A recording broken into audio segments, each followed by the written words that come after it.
This is Jocko Podcast number 240 with Echo Charles and me, Jocko Willink. Good evening, Echo. Good evening. And also joining us tonight, once again, Dave Berke. Good evening, Dave. Good evening.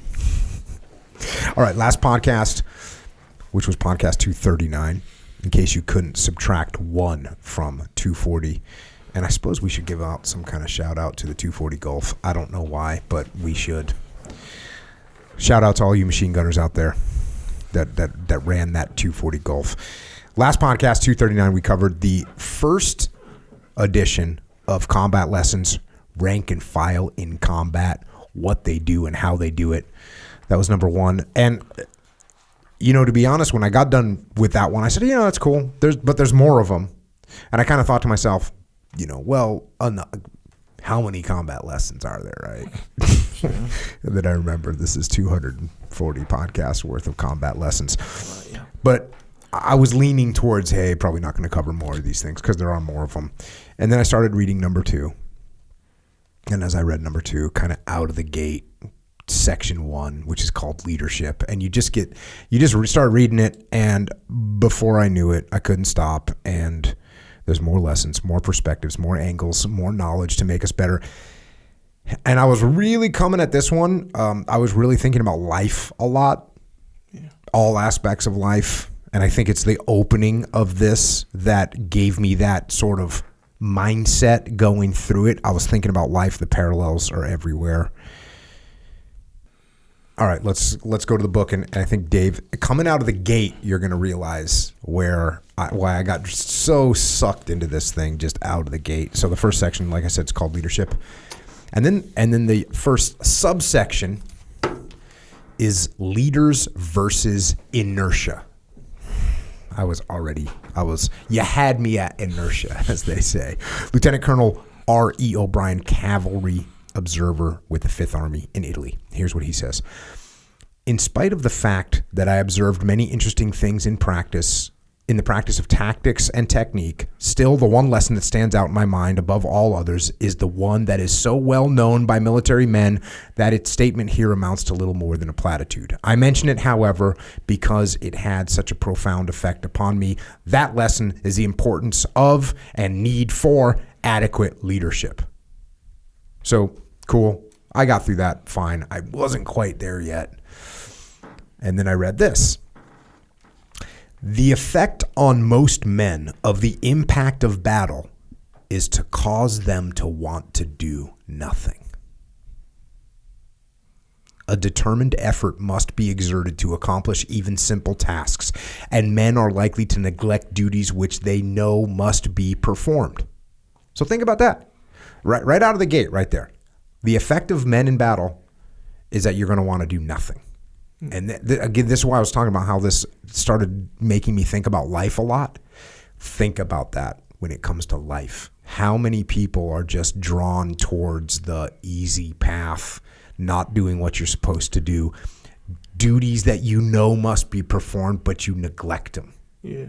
That's the difference between success and failure in life, by the way. Did you guys say in the Marine Corps, why stand if you can sit? Why sit if you can lay down? Did you guys say that in the Marine Corps? Similar.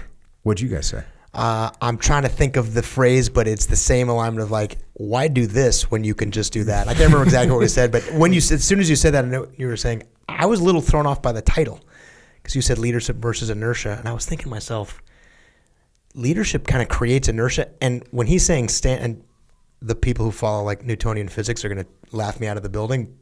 But it seems like what he's describing is the opposite of inertia, sitting there doing nothing rather than moving in a direction. Yeah. Or it's you're fighting to keep it going, keep the inertia moving. Yeah. He says there is no force other than a driving leadership to overcome this inertia. Yeah, so he talks about inertia as this static, being not moving. This tendency to carelessness and to infuse a determination to succeed in the minds of the individual men. When this spark of leadership is present, the individual knows that others feel it too, and that his effort is not alone. However, I was not a leader in this campaign, so I will quote an officer who is a successful commander in an infantry regiment, the wearer of a silver star, an officer who has a fine reputation in his division. And here's what this officer says.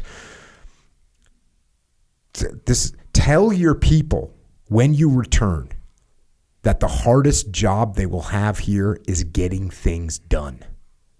My men know their weapons and tactics thoroughly. My effort is simply to require them to do the things they know must be done: posting security, dispatching patrols, seeking a field of fire, retaining their equipment, and making sure that it is in working order. You have to check all the time. I believe it was Patton that said 90% of your job as a leader is making sure that the orders get executed, making sure that the things actually get done. So that opening right there is what kind of made me just say, we need to talk about this, because it's applicable so directly to us as human beings. And, I always talk about the gravitational pull. You ever seen the chart of the gravitational pull of when the space shuttle or something launches? I guess it's not the space shuttle, it's SpaceX. Sure, SpaceX. Elon kicking those things up into space. But they use some massive amount of their power is to get the first mile up. That's where they use 50% of I don't know what the percentages are, but it's a massive percentage of the power is to break free of the gravitational pull of the Earth. And once they're free of it, then once they're moving, they're okay. Like, so much of the effort of a leader is just to get things to go, get things to move. And we're going to get to this. There's definitely some things here, and we're about to roll into them where it talks about,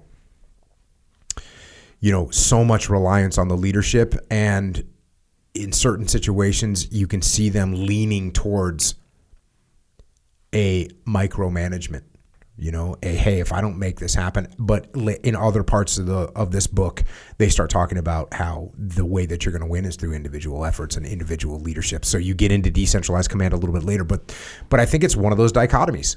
As a matter of fact, I know it's a dichotomy that sometimes.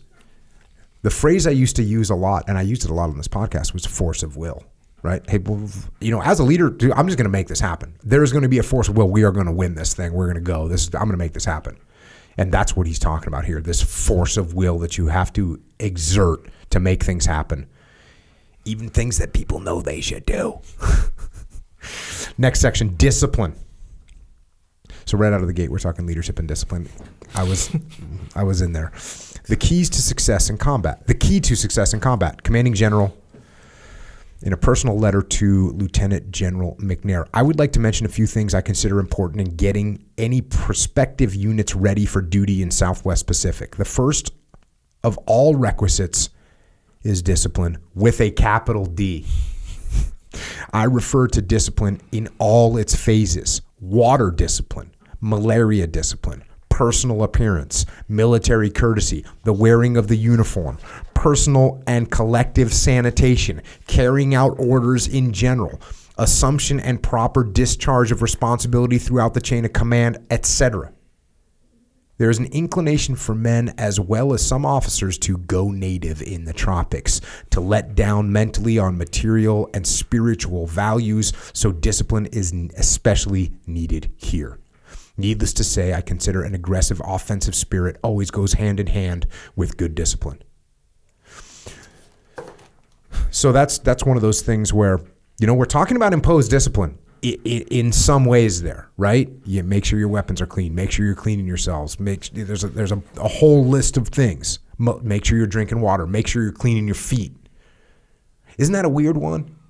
Have you ever been in the water or in the bush long enough to get really bad feet? No. I got a minor case of trench foot. Yeah. And when the guy who was my swim buddy during this particularly long SNR operation where we were a 2-man pair out there, just a training operation, but he got actual trench foot. He went to medical and they're like, "Oh yes, you have trench foot." It's weird that things like that, when you talk to guys about Vietnam, one of the main things that the officers would do is check guys' feet because they wouldn't check on themselves. So even something that seems so obvious, like you'd want to take care of your feet, people will not make that little extra effort. The inertia for them is to say, you know what, I'm just going to go to sleep with my boots on and they're wet. I'm not going to dry out my feet. And by the way, you can sleep with your boots on. I did. we would sleep with our boots on in the field, but we'd take our socks off. We'd unlace our boots so our feet are in there just kind of loose so they can kind of dry out a little bit. Hang your socks on a little tree or something nearby. But you don't want to get rolled up. Echo's looking puzzled. You don't want to get rolled up in the field without your boots on. Oh, okay. That makes sense. If you get rolled up in the field without your boots on, you got some problems to deal with. I can see that. And BTF Tony, you take one boot off, you fix whatever you got to fix, then you put that boot back on, then you don't take both of them off. Right. You're just sitting there. John McClane style. Basically naked. Oh, yeah, that's a movie? Die Hard. The He first one. He runs on the glass. Yes, he wound up running over glass. And How come he got caught without his boots on? Because when he arrived at Nakatomi Plaza, he, at a recommendation from a friend, you take off your shoes and you make fists in the carpet with your toes. It de-stresses you. So that's what he was doing in the middle of this hijacking scenario. Interesting. Yep. See, there I was thinking that this book had knowledge in it. Next, Lieutenant Colonel Clifton F. Kahn, 77th Field Artillery in Italy. The great stress placed upon discipline and the chain of command is not an overemphasis and never can be. We have found again and again that the highest standards of discipline are absolutely necessary in and out of combat. In no other way can you be assured that the individual soldier will carry out orders without supervision, and in combat, this is essential. So again, we're talking about very stringent discipline, and we're talking about imposed discipline. I mean, we are. Let's call it like it is. Yeah, but the connection he's making is what I was thinking as you're talking that last passage. It's that connection to the imposed discipline that I'm going to start with that's going to get you to recognize over time what you need to do, the self-discipline you need to create. And if your plan is like, I'm just going to make my folks self-disciplined, you're actually going to skip the part where they learn why you have to do it. And sometimes that starts with, you're going to do this.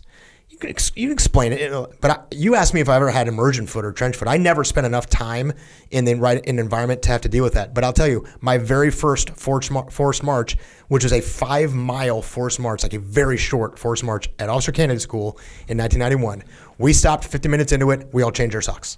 That's what we did. Mm-hmm. And so that's one example of, but it was totally imposed on us. But I was able to make that connection from these other people. And so you're telling the story about people that were non-combat ready because of that. But those lessons are all over the place in the military, and it all starts the same way, which was sit down, take your boots off, change your socks. And then over time you make the connection of, oh, I understand why I need to do this. Mm-hmm. So no, I never had it, but I was taught that lesson very early on. Yeah, there's some sort of obvious religious overtones too, of like taking care of your men's feet, right? That's just a powerful thing. Next, the basis of good discipline. One of our problems has been to get junior officers and young NCOs sufficiently hard-boiled to exact from their subordinates a meticulous obedience to every order. We must ingrain in all ranks the realization that orders are not to be treated as suggestions, but as concrete facts calling for the utmost effort until they have been carried out. So many people seem to feel that orders which are inconvenient or unpopular are to be disregarded. And this is one of those things. It's hard for me to read this because we're always telling people, look, the military is not this thing where just someone barks orders at you and everyone just obeys, which it's not. This state of mind is a disease and must be eliminated. So what this section says, or what this individual is saying, and I don't know if this is the same guy talking because it's not broken out, but then it says this. On the other hand, so we got dichotomy, and elimination presupposes that all commanding officers and staffs take care that the orders they issue are consistent, correct, and capable of being carried out. So that's a very discreet way of saying, if you give me an order that's not consistent, not correct, and not capable of being carried out, I'm not going to follow it. That's what that says. They do it in a very roundabout way. They're very cautious about how they said that because they know they had Colonel Pogue in the room when they were writing this. Yeah. And Colonel Pogue said, these men need to listen. Because Colonel Pogue comes up with the best plan every time. Master your job. Lieutenant General Walter Kruger. Discipline and the leadership of small units are the things which require constant emphasis. The enlisted man or officer who does not follow instructions and orders implicitly during training or prior to reaching combat areas and who cannot do everything every member of his unit might have to do is not properly qualified. The squad leader must know exactly what each member of his squad should do in each type of operation. The platoon leader should have the same knowledge concerning his squads and the company commander of his platoons. Officers must not start worrying about the big picture until they have mastered all the details of the little one. It's an interesting one. I can tell you right now that it would be impossible to know everything that the sniper knows. It would be impossible to know everything that the radio man knows. It would be impossible to know everything that the point man knows. It would be impossible to know everything that the breacher knows. Do you need to understand them? Yes. Should you be able to set up that breaching charge and clack it off if you have to? Absolutely. Should you be able to pick up that radio and make comms if you have to? Where it might take the radio man 4 seconds to do it. It might take you 3 minutes. Should you be able to know how to do it? Yes. At some point, if you're worrying about the details of the little picture, you might be doing a disservice by thinking too much about the little picture and not enough about the big picture. So I think officers should start thinking about the big picture from day one and understanding how things fit together. Now, you can't get lost in that, but you gotta start thinking about it early. Otherwise, your habit is just worry about the little things. Your focus becomes looking down and in instead of up and out. So that one's too strong for me. Too strong for me. And I talked about that in leadership strategy and tactics. Like, yeah, you got to know what to do, but there's like a very discrete place in the military where you go from being tactical. They call it operational, but where you start being strategic. In the Marine Corps, it's called from being a company grade officer, which is like a junior officer, brand new lieutenant, to a field grade officer. Yeah, and all of a sudden, there's this magical moment that when you get promoted from, in the Marine Corps, it's captain to major, and if it's in the Navy, from lieutenant to lieutenant commander. Well, all of a sudden, overnight, you are now a field grade officer, and you're supposed to think strategically. And this transition point actually is a big source of friction for a lot of folks. And the people that struggle the most going from company grade to field grade are the ones who have never thought about the big picture before. Mm-hmm. And it's not to say that as a second lieutenant that I've been in the Marine Corps for 6 months, I need to walk into the CO's office and start talking strategy. But you have to start thinking very early on about the impacts of what you do to the big picture. And the sooner you can make the connection, the easier that transition is. And the longer you hold on, because there's just kind of like this cool bravado of like, I'm a tactician and it sounds really cool and I just want to fly the airplane and I don't really care about the big picture. Well, when the time comes you get promoted, and you probably will, it was really clear the ones who never really thought about what they were doing and how that fit into the larger world when you made that promotion, that all of a sudden you actually became highly incompetent at being a field grade officer, because that's when you were starting and you were being outmaneuvered by guys who had been doing it since they were brand new officers. Yeah, you know what's really interesting about that is there are some people that have a personality and or skill set that is more suited to be a tactical officer, and there's some people that have a personality and skill set that is more suited to be a field grade officer or a strategic thinker. And I see this in companies too. You know, I've worked with companies where the CEO that got that company from whatever position, you know, got them to go public or got them perched or poised to go public. As soon as they're going public, that guy's out of there. Or maybe even before they go public, because this guy, he's good at making things happen. He's dynamic, but he's not polished. He's not clean. He can't brief up the chain of command well. He doesn't articulate himself at the next level. Because some people can flow from talking to a platoon, like, listen up, hey, this is what's going on. Like you can be in that mode, and then you can turn around and give the general a brief on what the impact on the cultural moment or the civilian populace and all those things. Some people can do both. Some people can do one. Some people can do the other. And it's very interesting. It's very interesting because you might not make it to field grade officer, even though you might be good at it, but you just don't have it. You just don't have it. So think about that when you're working with when you got people, subordinates that you're working with, you might have somebody that's not maybe the best tactical leader. Can they do the job? You know what I mean? Look, they might not be able to they might not be the best at it, but maybe they can get through that job and they can do a good job at the next level up. And some people, they might be incredible at getting after it in the field, and you can't let them brief. You can't let them brief the boss because they're going to mess it up. Yep. So the good thing is, if you're one of these humans out there, if you're one of these potential leaders, think about where you are and think about modulating your personality depending. I can promise you, if you watched me debrief a SEAL platoon and then you watched me brief the Secretary of the Navy, those two guys, like the Venn diagram overlap was pretty small. If you were just to take the words that I said, just a manuscript or whatever, transcript of what I said, the core things that I said, I wasn't saying anything different. I wasn't lying to the big boss, and I wasn't lying to the troops. But the method of delivery was different because I was talking to a different audience who understands things differently. Good thing to think about. Yeah. A couple of these here. Trial by fire.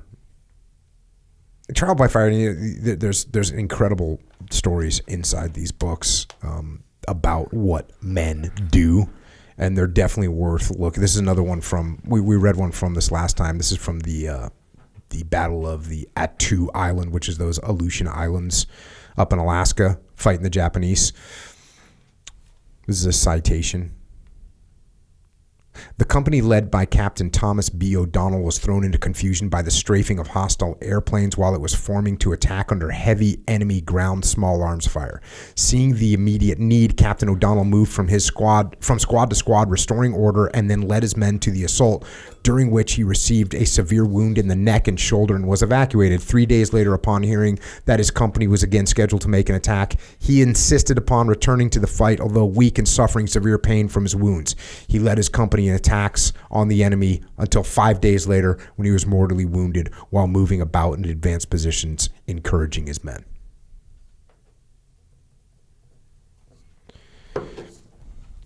One of the lessons that I taught specifically, I taught it to a whole bunch of people, but the first time I remember teaching it to someone was to Seth Stone, the Delta platoon commander, who, when you're doing immediate action drills, there's standard operating procedures, and you follow those standard operating procedures, and he would follow what the rules were, and that if that meant that his next position that he was supposed to go to according to the standard operating procedures was behind a berm where he couldn't see anything, that's where he was going. And I just said, hey man, why are you going there? Because this is where we're supposed to go. I said, can you see anything? No. Can you make a call? No. Can you lead your men? No. Okay, move around, go see what you got to see. You can move around. You can't break the SOPs. There's a difference, right? You can't break the SOPs, but you don't have to follow them perfectly. So there's a big difference. Breaking the SOPs means you get out of your lane and now you can get shot by friendly fire. Not following the SOPs means you're staying within the confines of the rules, but you're still moving around and telling people what to do. And you can imagine this is a perfect example of what this whole thing started off with, which is, look, this guy, in order to get his troops to go, he had to personally get out there and why would you risk your life to that's what it says, encourage his men. Why would you risk your life to encourage your men? You know why? Because if you don't do that, your men aren't going anywhere. That's the breaking the inertia you talked about at the beginning. Exactly. If you don't do that as a leader, you're going to sit there and eventually you're going to get rolled. You're all going to die in that position. You cannot stay there. But the path of least resistance, that human nature is, I like this foxhole. Yeah. It's going to hang out down here. This is good for me. And he's like, no, we can't stay here. And leadership is the only thing that gets people to see that. Those are the times when you have to lead from the front. You got to make things happen. Doubling in brass, and I have no idea. I don't know if there's some weird 1940s idiom that I don't know about, but the title of this section is doubling in brass. Citation, 37th Division, New Georgia. While Private Blair F. Hertz was performing his duties with the maintenance section in the vicinity of the unit ration dump, they were attacked by Japs who had surrounded them. He grabbed a bar and advanced on a Jap machine gun that was delivering intense, accurate, and extremely effective fire into the dump. Private Hertz was able to silence this machine gun and then continued to aid aggressively in the defense of the position until reinforcements arrived. Just getting after it. Just in the rear, getting after it. When a citation starts with a private, you know this is going to be a good one. You know he got some. Yeah, you know what's too bad is, you know, in the Navy you have rates where you can tell what the guy's job was. Right. This guy's just a private, but, you know, his job was probably, you know, well, it says his duties with the maintenance section. Yeah. So this guy was changing oils in vehicles or something, and then all of a sudden he's grabbing a bar and just getting some. Here we go.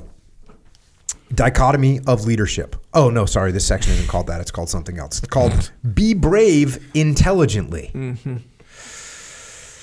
This is a weird one to read. Lieutenant Colonel R.E. O'Brien, cavalry observer with the 5th Army in Italy. A prisoner of war, a German light machine gunner, asked an interrogator whether Americans took stimulants to make them foolishly brave. When asked to explain what he meant, he stated that he and an assistant gunner were in position with a good field of fire one afternoon when a group of American soldiers was observed approaching. He fired several short bursts and began preparation to displace to the rear when he saw the American soldiers rise to full height and start charging toward his position over 100 yards away. He reloaded his gun and opened fire, killing 11 men. He then withdrew because he was sure the charge was made to conceal an envelopment, but none was made. Unit commanders found it necessary to direct their men to make full use of concealment and covered approach. Continued emphasis on the necessity for dispersion and the use of cover and concealment is essential. So this is what we don't want to have happen. We don't want people to be so brave that you charge over an open area a machine gun nest. And the comment here says, in the interest of efficiency, bravery must be supplemented by brain work. Dead heroes are of little further use to their units. Aggressive fighting men trained to apply the most efficient technique to combat problems, willing to accept any necessary risks, and conscientiously avoiding unnecessary risks are the backbone of the Army. Got to be brave, but you got to be smart. There's the dichotomy. What was the original statement on that? Was brave but not foolhardy. Brave but not foolhardy. Combat in towns. As major campaigns develop in Western Europe, combat in towns assumes increasing importance. Cities, towns, and villages control the established road nets, which must be open for the movement of guns, heavy equipment, and supplies necessary to support the advance of infantry.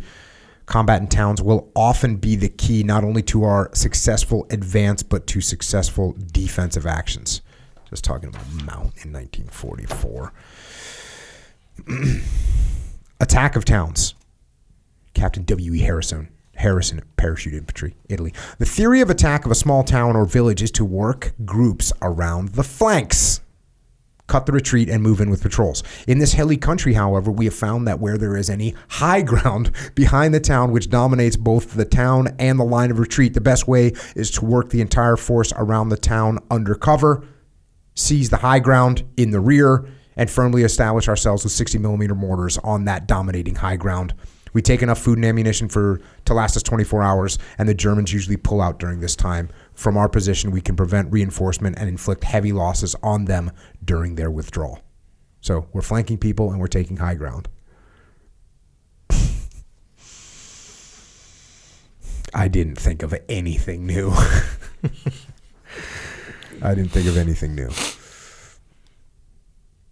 Lieutenant Colonel L.G. Freeman, Parachute Infantry Battalion Commander in Italy. We learned at Altavia to avoid the direct attack of towns. It's too costly. We now work around to the rear with a large force and seize the dominating ground in the rear. We did this at Callo, Machia, Fornelli, and several other places, the names of which I've forgotten. I like it when you're just forgetting major battles that you've had. It worked every time. Get yourself within 60-millimeter mortar range of the town on dominating terrain in or near it, and the Germans won't stay in it. And then it says this. Here's the comment. I like these comments.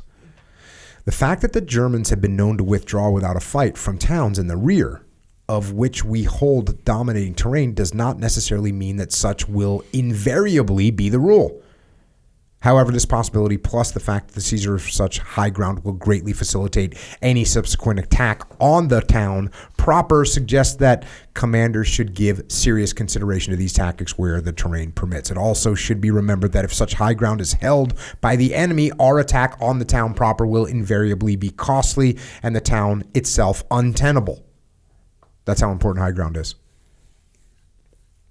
In planning the attack of a town proper, the following considerations should be borne in mind. 1. Reduced observation and limited fields of fire in place of heavier stress on close combat. So you are going to get some. 2. Controlling of attacking troops will be difficult, and much depends on individual initiative and aggressiveness of small unit leaders. So there you go. We opened up talking about how you better follow all these orders. And now we're on page 8, and we're talking about, hey, you know what? It depends on the initiative and aggressiveness of small unit leaders making things happen. Where possible, towns should be bypassed, isolated, and attacked from the flanks or the rear. Why are we even attacking this position? If we don't have to, roll around it. Imagine if you made that part of your everyday sort of scheme of maneuver. I can beat my head against this wall or I can walk around it. That seems like a good idea.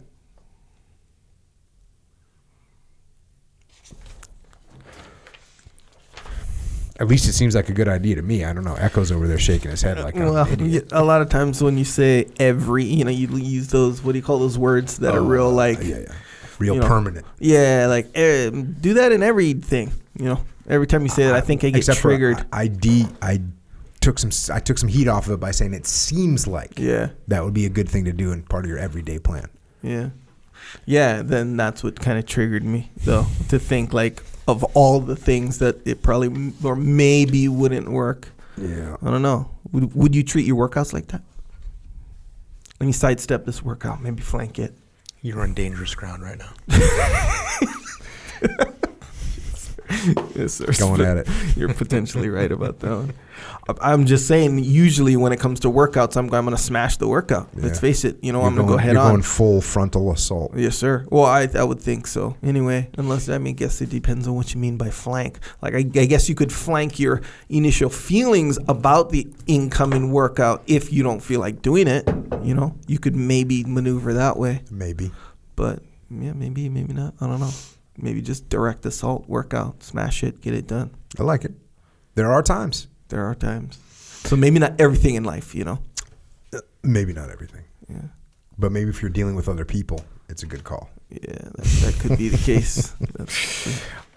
This section here starts talking about like how you actually clear towns, and it goes through, and then it gets to a point where it starts just telling the comments about the story. So I'm not going to dump into the story, or not going to go deep into the story here, but just some of the comments here about the defense of a town. The defense of a town must be prepared to meet the methods of attack which may be employed by the enemy. Since this must include the possibility of flanking attacks and encirclement, it follows that an all-around defense must be the rule.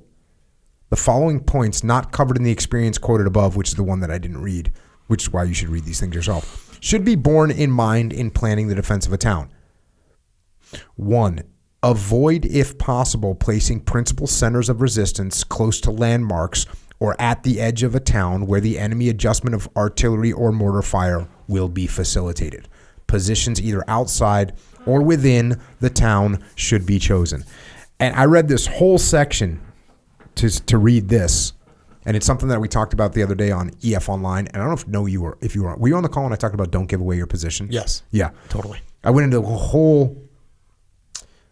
whole explanation of not giving away your position. And it's weird. It's a weird thing to talk about because it seems real sneaky, right? It seems real it seems real sneaky, especially when people love so much to talk about like being transparent.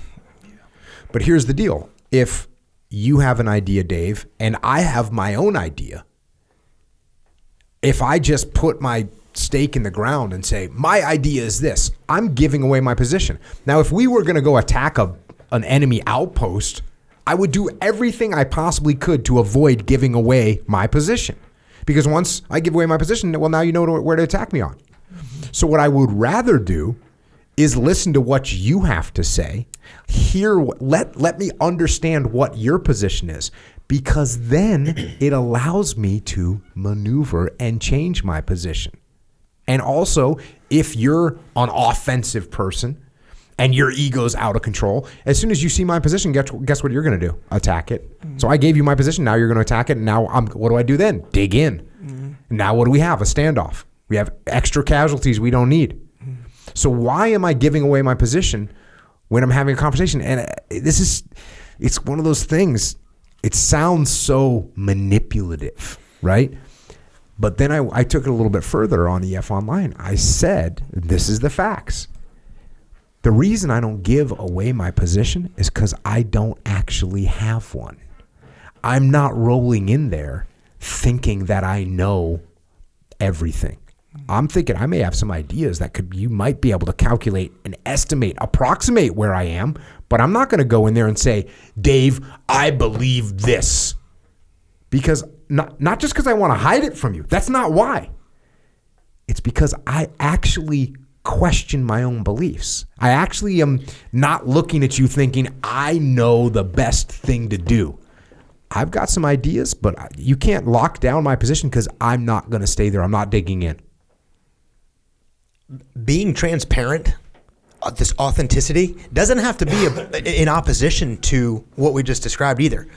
Being transparent could be, hey, I'm gonna have a conversation and tell you a whole bunch of things that I'm thinking about that are things for you to consider as well. For me, maybe thinking what I don't want to do is sit here and go, hey, you've mentioned 3 things that I really feel like I want to give you feedback on, but I don't want to tell you those things for whatever reason. Being transparent is not the same as digging your heels in. Yeah. The authenticity of that, there's this, you would know this, Echo. Sure. There's this social media thing where like somebody says some statement, it's like a meme, and then it says, prove me wrong. It'll say like, Martians colonized the moon, prove me wrong. It's or a Louder with Crowder situation. Whatever. Right, I should know more about it. I know that you probably know enough. But there's this little what kind of underneath that is this idea like, you're not going to change my mind. Yeah. I know that you are not going to change my mind. I'm being fully transparent here. This idea of transparency doesn't have to be the opposite of what you just described. You can be fully transparent. And if my relationship is strong enough with you, you know what you're going to do when I'm being transparent? You're going to listen to me. And then you're going to come back with some things and go, oh, that's a good point. And then actually together what will happen is we'll come up with the right plan and then we'll go execute it and it'll be awesome. Yeah, the idea of not giving away your position, you don't give it away not because you're hiding it. It's because you truly don't know. You don't lock yourself into it. Yeah. So I'm not walking into conversations. I know what to do. I'm not doing that. And if you're in a leadership role, if you're in an actual leadership role, how much do you think your people really want to engage with you if you announce your position out of the gate? Like, what's the chances of them giving you great feedback? Being transparent, How does that encourage transparency from the troops? Answer, it doesn't. Yeah. Well, and if it does, hey, Dave, that sounds like a great idea. I fully support your idea. You're so smart. Yeah. Which is the last thing you want as a leader, to be told how smart you are by your subordinates. You want to be told, hey, I don't agree with you. Oh, great. Tell me why. Where practicable, form salience by organizing outlying buildings to cover perimeter of town with flanking and enfilade fire. I had to look up the word salience because I didn't know what it meant. It's like a little projection that's sticking out of the battle line. So in order to get a little better cover, you can take an outlying building and you can set up a kind of a fort there. The noun, a salient? Yeah. Form salience. Because there's a word salient, right? Yeah. Salient means like significant, or what does that mean? I think it's like a clear point. Yeah. Which is the other. It's the same thing, right? A clear point. Well, here I am making this. It's like a projection. It's a point, something that sticks out. Like, that was a salient point. Yeah. Meaning, that was a good point. I understand what you said. Oh, we built a salient out there. Oh, it's a little point where we've got a solid coverage. Kind of like monolithic Kind of the same deal. Yeah, I guess kind of the same deal. Like there's a monolith, which is the noun version of monolithic kind of thing. Yes, there are all kinds of words that are based on other words. Hey, I'm just trying to understand this whole deal. Yeah, every once in a while, Echo says something, and then once he says it, he writes down a little note, and that means he's going to go back and edit himself out. I don't know if that made the list. I think he's going to hold it. I think he's going strong. No, hey, that'll probably help some people as far as salient and salience goes. Yeah, and also help people realizing that there are multiple versions of the same words in the world. Yes, it's true. Oh, I'm a jerk. That too is true. In addition to a central reserve within the town, provide, if possible, for a concealed mobile reserve, preferably strong in armor, to be held outside the town to counter enemy flanking maneuver. And once again, what is the root of that right there? Don't give away your position. The root of it is, hey, hide this element, which is smart. Keep it mobile. Wherever adjacent terrain features dominate the town, they should be secured. Obviously, this use of high ground may be key to successful defense. That's funny. They say dominant terrain, and then they just call it high ground. Within the town, the construction of street obstacles or barricades to impede enemy movements and the organization of groups of buildings into strong points should be carried out as extensively as time available will permit. Strengthen your defenses. In delaying actions, the defensive use of towns will prevent the attacker from determining the strength of the forces opposing him. It is not normally advisable to organize a town as an isolated strong point except under terrain conditions which prevent the enemy bypassing it. So don't stick a town out there on its own. Don't stick anyone out there on their own unless the terrain allows it. So then there's I didn't cover one of these sections, but this one, when I started reading it, and as I read through it, I said to myself, this is such a great example of simplicity and the way this battalion attack happens, and then the way it gets debriefed is all very interesting. So I'm going to burn through this real quick. Mission. This is a battalion attack in Italy. Mission. Lieutenant Colonel Earl Taylor, Infantry Battalion Commander in Italy. On 11 October, my battalion was ordered to make a night march past through the 2nd Battalion, which was about 3 miles east of the Italian town of Guardia, north of the Calore River, and seize the high ground in the vicinity of Guardia. We were then to continue the advance. Contact. As we approached Guardia, our leading company made contact with the enemy at A, and there's a sketch that they go through this. It enveloped with one platoon, but was stopped by heavy machine gun and direct 88 millimeter fire from points E, F, and D, and was unable to advance. I immediately moved to the high ground. So basically, they get into a big gunfight, and they can't move forward. And here's what I like. I immediately moved to the high ground, 200 yards north, where I could observe the enemy position. So right now we have observe happening. Getting on the high ground, love that. Observe. What's he doing? Why is he observing? Well, because he's got to figure out what to do. Now he gets up in this observation position, and he says, the enemy had all of the high ground to the front, and I could see it would be impossible to advance frontally. So what does that mean? Now he's orienting himself to the situation. Oh, the enemy's got all this high ground up here. I can't advance friendly. So then what's he to do? So I decided to make a double envelopment, sending Company I over the hill to the right and Company K on a wide left envelopment.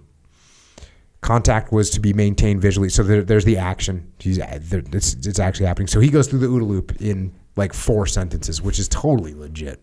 Yeah.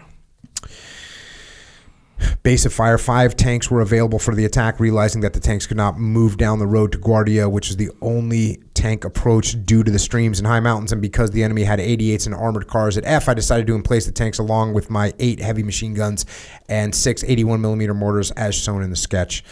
Results. The attack was successful. By order, the tanks and other supporting weapons opened fire 5 minutes before Company L started its advance. That is called cover and move.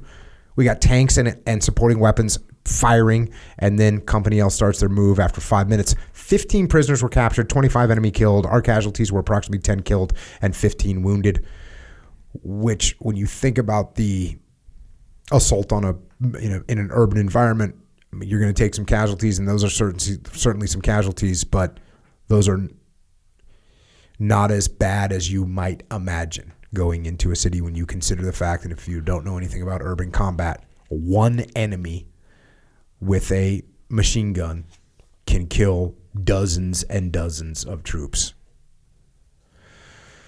The enemy strength, as determined from prisoners, was 2 rifle companies, each reinforced, supported by tanks, armored cars, and 88s along the road. These prisoners stated that their force was so completely disorganized and demoralized by our volume of fire and scheme of attack that it was impossible for them to make a counterattack and regain their positions. Planning, it took about 2 hours to make plans for this attack, which was very carefully studied, planned, and coordinated. It's funny. Sometimes the U.S. military spends months making plans for an attack, and he's saying this took 2 hours, but it was carefully studied, planned, and coordinated. That's what he needed, was a solid 2 hours. It effectively utilized the terrain features. Every weapon available to the battalion was used in such an attack. Maps must be prearranged with critical points and phase lines. Once the attack is started, the basic plan cannot be changed. It must succeed. That's an interesting statement. And the word that I underlined was basic. You're nodding your head, Dave. Yeah, my immediate reaction is must not be changed. I get kind of tense. Like, well, that's that. But yeah, you're right. The basic plan. The basic. It doesn't plan. say we can't change. So rather than sort of get all excited that he says he can't change anything, he's right. Yeah. Especially at night and when you look at this whole situation, you actually want to limit the amount of replanning and you want to limit a lot of things. Now, not the individual actions of the teams and maneuvering and things like that, and let them make the adjustments. But you don't want one element to go, you know what? Let's cancel the envelopment and just do something different and abandon your portion of the plan. You actually can't do that. So you actually need to keep the basic plan. That clarity actually made a lot of sense. Yeah, that one word. Yeah. That one word makes a big difference. When you start thinking about what they're doing, you've got, 8 heavy machine guns, and those guys are doing a fire mission on this town for 5 minutes before you enter the town. That's coordination. You can't start thinking, well, I think I'm going to go early or whatever it is. The basic plan, you got to stick with that basic plan. Then this is something that I lived by. If it was possible to stick with the basic plan, I was sticking with the basic plan. Like, it would have to be something really. Now, we would have a contingency plan. Hey, but if I could avoid using the contingency plan, I would stick with the basic plan that we rehearsed, and we would rehearse the contingency too. But people expect what they're going to be doing. We had the exact same philosophy. We had contingency plans, but the part of that made that possible is our plans were usually really fluid. Some key limits, you had some limiting decisions inside there, but our plans weren't hyper detailed and super down to the. So you could stick to the basic plan. And we used to have just a joke, stick to the plan. That was what we always said. Like, what did you hear? Just stick to the plan. That didn't mean you don't think, you don't make changes, but the idea that what we planned and how we coordinated, stick to that, and then make smart decisions along the way to reinforce that, as opposed to you get halfway there and then, hey, you know what we should do? We should come up with a new plan. Like, there's no time to come up with a new plan. Once you cross the line of departure, you kind of need to stick to the plan. The basic plan, which also drove our plans to be basic. We had very basic, big picture plans. Yeah. Simple and flexible. If the 3 of us were going to go and take down a building, and we say, okay, here's the way it's going to go. Once we get to the front door, Echo, you're going to open the door.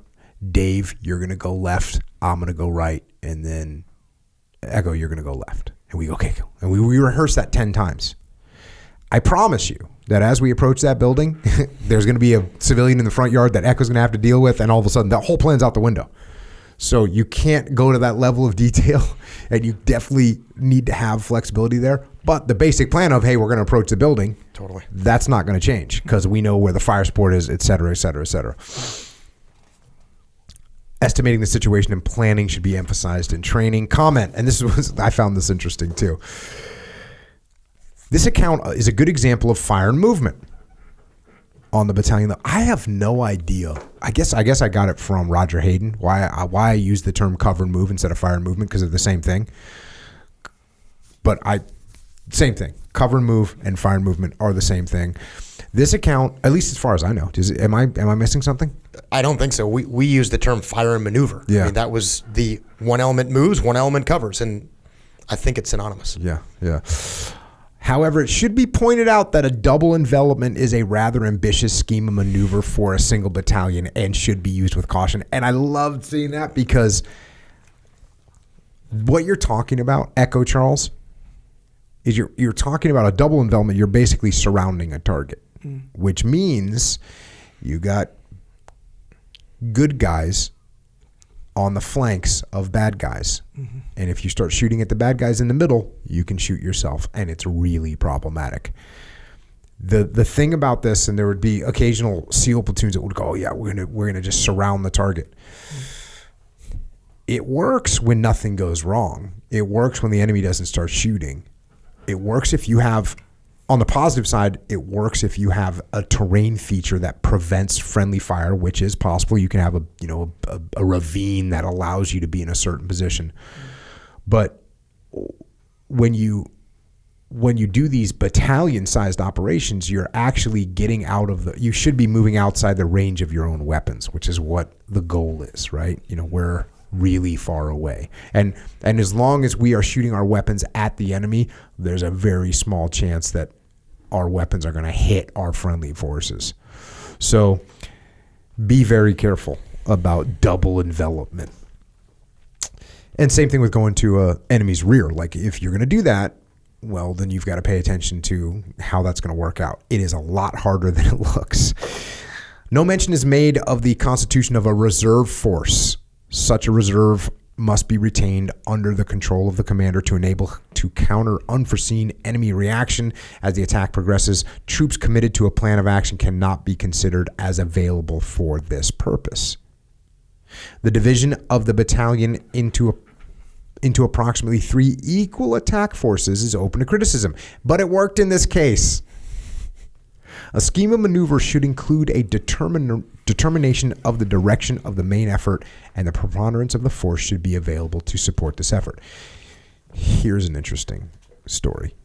So, one of the great tactical lessons learned of my life, which I learned in training, so we would set up, to do target assaults. Typical in any Army manual, any Marine Corps manual, how you do a target assault, you set up a base element and a maneuver element. So the base element is going to engage the target. It gets in position and it shoots at the target. Once it's shot at the target for a certain amount of time, the assault element then gets up and maneuvers towards the target. When they get to a certain point, the people shooting at the target shift fire off the target, but they keep shooting, and eventually the assault team moves through the target. And I was watching a young junior officer. I was in training at SEAL Team 1, and he said, okay, what we're going to do is for our base element that's going to do all the shooting at the target area, what we're going to do is we're going to take our machine gunners from the assault element who has to move. We're going to move the machine gunners into the base element. We're going to take some of the riflemen and put them in the assault element so they can move easier, they can get through the target. And I was thinking to myself, that's pretty smart. Smart guy is going to get a really strong base element. Vietnam vet said, what are you doing? He said, well, Master Chief, I'm going to go ahead and put heavier, stronger base over here in the machine gun element and put all my machine guns over in the base element. And I'm like, I can already tell I'm glad I wasn't coming up with this plan. But why is that? He says, well, because I want to have more machine gunners. I want to have more firepower in my base element. And then the Master Chief in one question said, what happens if the assault element gets compromised on the way in? End of discussion. Because now we don't have any machine guns. And by the way, what should happen is if we have machine guns in the assault element just became the base element. That's what just happened. So, and the other lesson that I learned from that was that what you really get to do, the other benefit, which I actually would say is an even bigger benefit, is we have unit integrity, which I love unit integrity. That squad or that platoon's always working together. The machine gunners are there. They can break off. They can assault things. They can do all kinds of things. Where when you pull those machine gunners out, they're way less capable. So apply that to your business, to your team. How do we keep the teams together? How do we keep the teams together? How do we keep them both? How do we keep them most capable? That's what we want to do. Setting up little specialty moments is a risky call. Factors contributing to the success in this attack were prompt estimate of the situation by the commander, including a study of the terrain based on personal reconnaissance, development of a definite plan of maneuver based on the seizure of key terrain and outflanking enemy positions, detailed planning of specific orders, utilization of maximum firepower where available, maintenance of control over the elements. Little section here on fighting in wooded terrain. Lieutenant Colonel F.L. Walker, Infantry Battalion Commander, Italy. The area in which my battalion operated was covered in thick scrub trees and fruit orchards, interspersed with frequent farmhouses, many stone walls 6 to 8 feet in height, and numerous sunken roads. Field of fire was greatly restricted. Average observation was only 50 to 100 yards. Enemy delaying groups with machine guns were widely scattered and impossible to locate until arrival within 100 yards or less. It was found necessary to place heavy weapons out in the front line or very close up to avoid hitting our troops. After encountering hostile fire, it was found very effective to spray the entire woods ahead with a massive concentration of mortar and machine gun fire for about 1 minute, followed by a rapid advance of rifle platoons under assault fire to cover all the trees and house windows where snipers might be hiding. In each case, Germans pulled out rapidly, leaving weapons and ammunition behind, although we had been unable to locate them previously. However, the tendency of troops is to wait for definitely located targets before they will open fire, which results in allowing very small groups of enemy to shift position frequently and keep up a demoralizing rate of machine gun fire to cause a great delay. The continuous rapid fire delivered by our heavy machine guns had a particularly demoralizing effect on the Germans. The remarks of this battalion commander emphasize the importance of barrage covering fire. The firepower of available weapons in this instance substituted for an artillery barrage, but the principle remains the same. Cover and move. Losses will be minimized by following closely the massed fires of available weapons delivered in areas from which enemy fire is expected. I think the enemy might be there. I'm putting rounds into it. And isn't it interesting how that one dynamic, think about that lesson learned of realizing, hey, what we need to do is lay down heavy fire wherever we think there might be enemy and push forward as quickly as we can. Think about that lesson learned. Like think about the first time it happens. The first time it happens, you're like, oh, where are they? Where are they? No one's shooting. And then someone goes, hey, put down fire and advance. And guys start laying down fire, and they start laying down fire where they think there's enemy. And then that allows you to get the enemy's heads down because they are somewhere out there, and you get their heads down, and now you're maneuvering. And when you're maneuvering, they're not, and now you win. But can you imagine that? That's a little bit off of our instinct, right? As a human, if you don't get trained that way, your instinct is not, hey, I'm just going to shoot where I think there's bad guys. I'm going to shoot in that little dark corner over there. I'm going to shoot in that window over there. I'm going to shoot near that stone wall over there. You haven't seen one enemy, but that's where you're shooting. And now you have a whole company of soldiers doing that. That's a lot of firepower going downrange, and it allows you to move because somewhere in one of those positions there was enemy. But think about what it took to learn that lesson and how valuable that lesson right there is to be able to tell people. And it also talks about the importance of speed, which is the next note. Regimental commander, infantry, Sicily.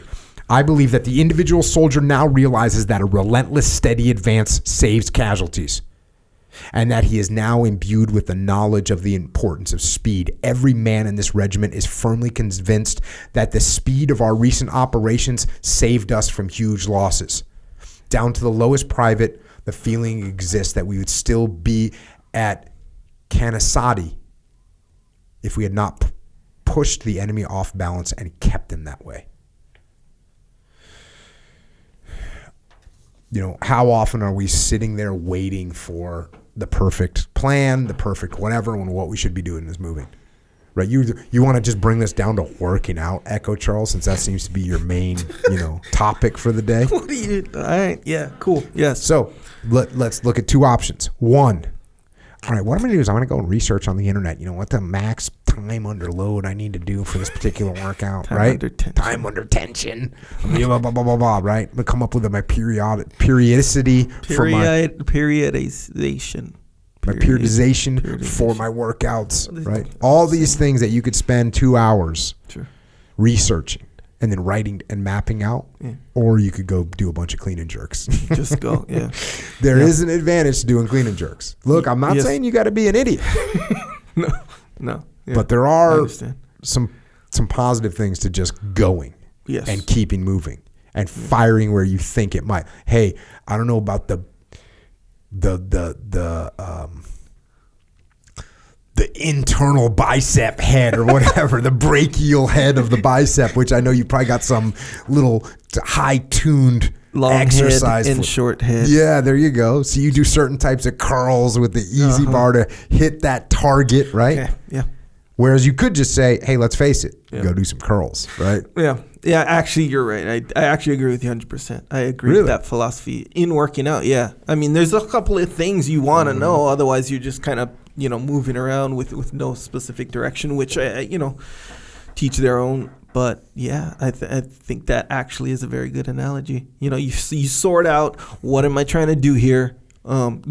Get a few basic methods on, try to, how to achieve it and just go. Especially when you start coupling that attitude with the fact that we don't want to move in the first place, right? That inertia is we're just trying to stay still. Yes. And now we can focus on that by just doing a bunch of planning. Like, hey, I'm just waiting to see where the bad guys are. I'm just waiting. Yeah. No, freaking lay down fire. Yeah. That's the way you wake up in the morning. You wake up in the morning saying, I'm going to put down fire. Yeah, that's what I'm going to do. That's a good plan. Yeah, very good plan. Yeah, you're right about that too. How you're like, wait, let me try to remember what I was going to do today and be like, well, maybe I should do this because tomorrow I'm going to do this. So maybe I shouldn't do this. I shouldn't do it that hard. And you spend all this time and then it's like, well, shoot, if I do the whole workout now, dinner's in 45 minutes, so maybe I should, I don't know. I'm just saying. Depends on when you work out, I guess. Sure. Not in your case, for sure.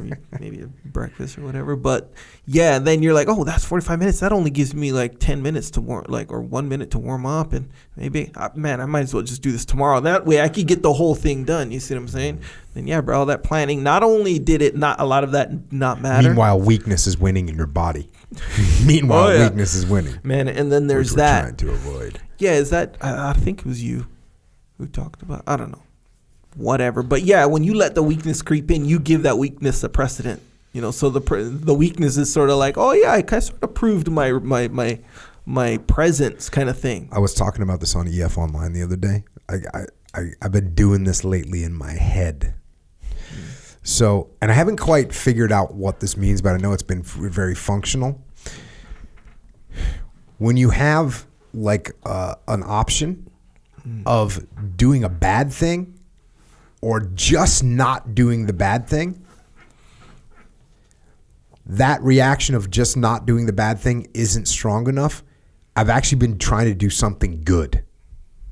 Okay. Does that make sense? Yeah, I think. Let me explain again. So, example, there's a donut over there. You know what? I'm not going to eat the donut. That's not strong enough.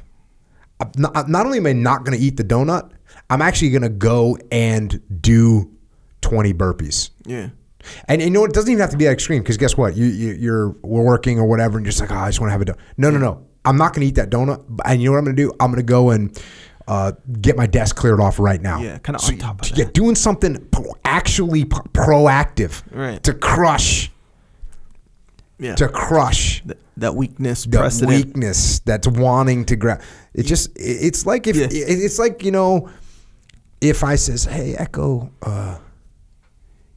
you wanna come by my house and grill up some steaks, and let's say you don't really feel like doing it, and so you're like, well, you know what I mean? I'm gonna pressure you, but if you're like negative, I'm already doing something.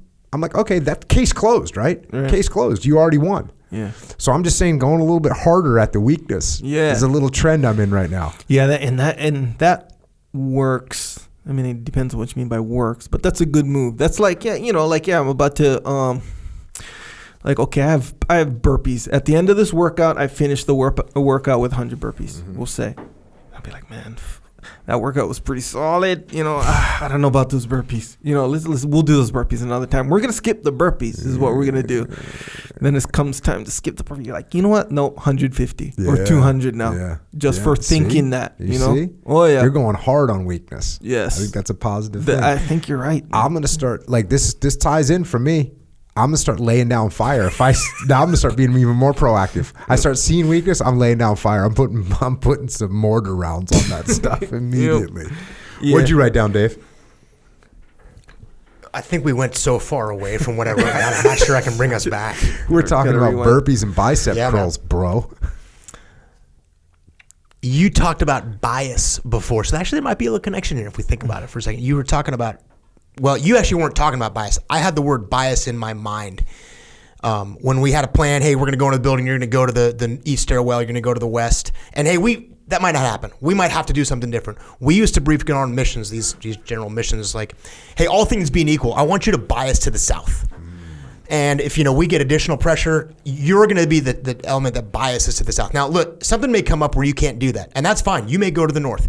Go ahead and let me know, but our plan is that all things being equal, we're going to bias in this direction, which allows me to keep my plans like really general. Yeah, that's about as general as it gets. Yeah, but that's great. And it's not completely like out in nowhere where you don't have some idea, but it's like, hey, these are the things we're anticipating, and all things being equal, we were talking about the inertia thing, which has kind of bugged me from the beginning. But I actually was thinking about, as you were saying it, is, he's talking about like the laws of physics, whereas objects at rest tend to stay at rest, and objects in motion tend to stay in motion. And the hard part is getting the staying at rest and getting it to the motion. Like once you get the motion going, actually it's not that hard to keep it going. It's the friction of doing nothing.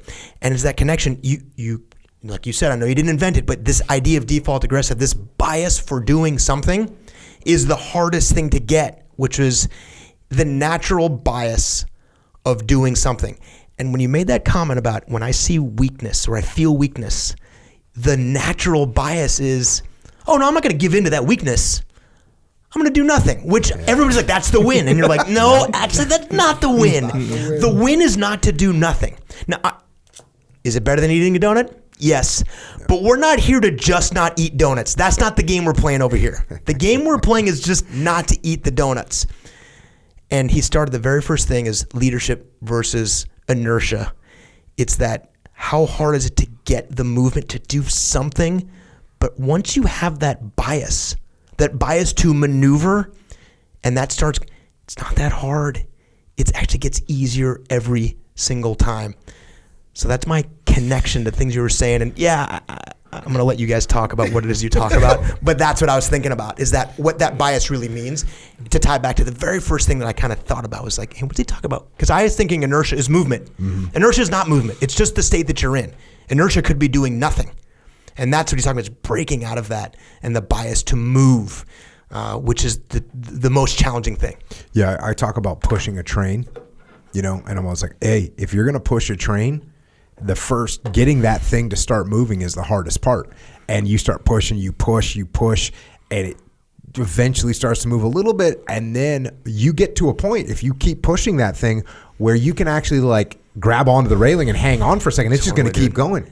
You started it when you were talking about blasting a rocket ship out of here. Exactly. You can actually use 90% of your effort to get that, and you don't need 90%. You can coast the rest of the way once you break free of that gravitational force of like literally, I'm just on the train now. Yeah. Now look, if you can just jump on a speeding train, go for it. But most people have to actually get that train from a dead stop and move it. Yeah. Yeah. You ever see those guys roll up a frying pan like a piece of paper kind of thing? I think that's like the method. Really? Yeah, like you hit it like real hard at that initial, and then it like heats up the molecules so it becomes more. Really? Yeah, if I'm not mistaken. Unless I got tricked or something like that, and it's one big trick. But I'm pretty sure that because it's always a strong man, right? It's a strong man doing it. Like there's the no guy weak man rolling up a frying pan.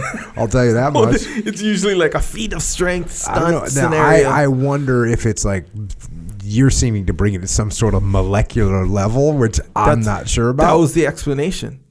For real. They're like, this is the trick. This is how you do it. You know what? I do not know if you're right, and I do not know if you are wrong. I'm going to just leave it hanging, and people will let us know. And we will get someone with a frying pan posting it and telling us, hey, Echo Charles is 100% right. Or Echo Charles...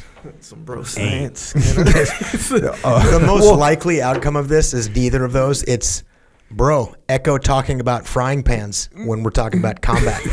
That's the most likely outcome. These concepts are everywhere. There's only so much I can do to keep us on topic here, Echo. I'm just saying, if it can work with a frying pan, bro, it's good. And rocket ships and whatnot, it can work with like everyday stuff. And I actually think Echo is the premier example in the world, in the entire world of, if you know the way broadly, you see it in all things. You're seeing combat in a frying pan. These ideas are everywhere, for sure. But there was as far as feats of strength go, there's the ripping the phone book one, right? I think there's a little trick to that one. You got to like unbunch them or bunch them. But I think to your point is that the initial break is the hard part. That's the hard part. That's definitely the hard part, and that's where you use technique. Well, how it went was the rolling up of the frying pan. Mm-hmm. How it's explained is, you hit it with that first force of the rolling action, but you just can't hit one and then regrip and hit another one. It's not like that. You got to hit it once and just keep going. Don't let like the momentum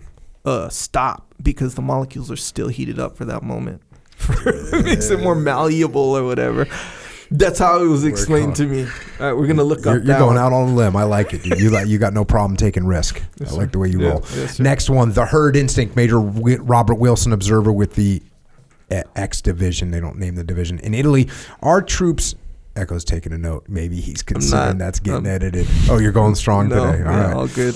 Our troops showed a decided tendency to bunch up under fire. This was observed on several occasions. One prisoner of war, a German forward observer for an 88 millimeter battery, was interrogated concerning his technique of adjustment. It seems he had been told that American troops congregated when under fire. When he saw American troops advancing, he would call for 1 or 2 rounds in their vicinity and observe the area where they congregated.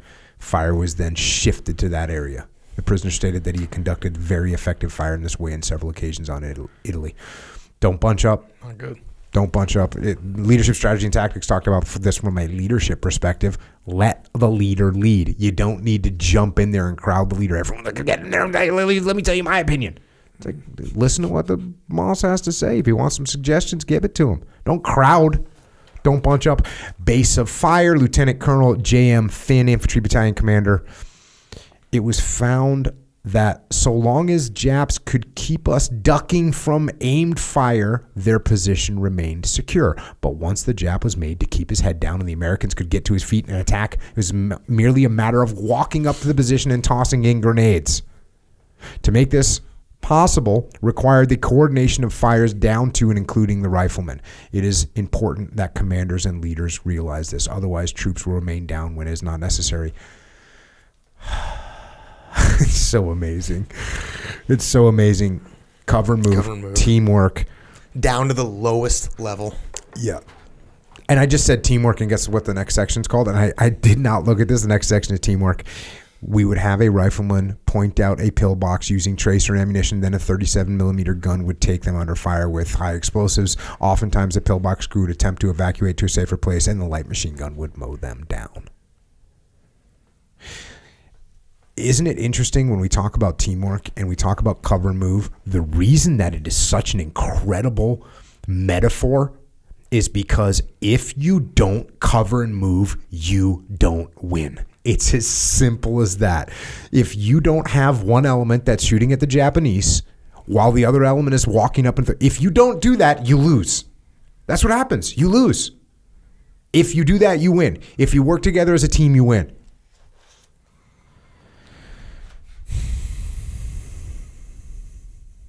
Here's Lieutenant Colonel T.F. Bogart, infantry officer. Italy. One night in the vicinity of Avellino, the battalion established an outpost line around the high ground to the northeast of the city. Patrols were ordered up several roads leading out of the city. All company commanders were informed of the dispositions. The patrols went out before the outposts were posted. A few hours later, Firing was heard at the battalion CP, which increased in tempo and kept up most of the night. Soon reports were sent in that German patrols were operating in front of the outposts. I'm sure you all know what's coming. Next morning, it became apparent that our own patrols had been fired on as they attempted to return to the outpost line. Comment: the constant recurrence of such reports indicates the necessity for closer coordination of patrol activity with the outpost system. Positive steps must be taken to ensure that the routes of returning patrols are known to the outpost and that recognition signals are arranged. Blue on blue. No one thinks it's going to happen. No one thinks it's going to happen. I never even thought about blue on blues. It was like it seemed like such a, I shouldn't say we never thought about them, but it seemed like such a foreign idea. You'd think, how could that ever happen? The way no one ever thinks it's going to happen to them. Well, They always know it happens, but it always happens to somebody else, some other team. It never happens to them. I mean, even that comment is like the common occurrence or the common debrief that we got on this thing, whatever he said, like how often they heard that same exact story.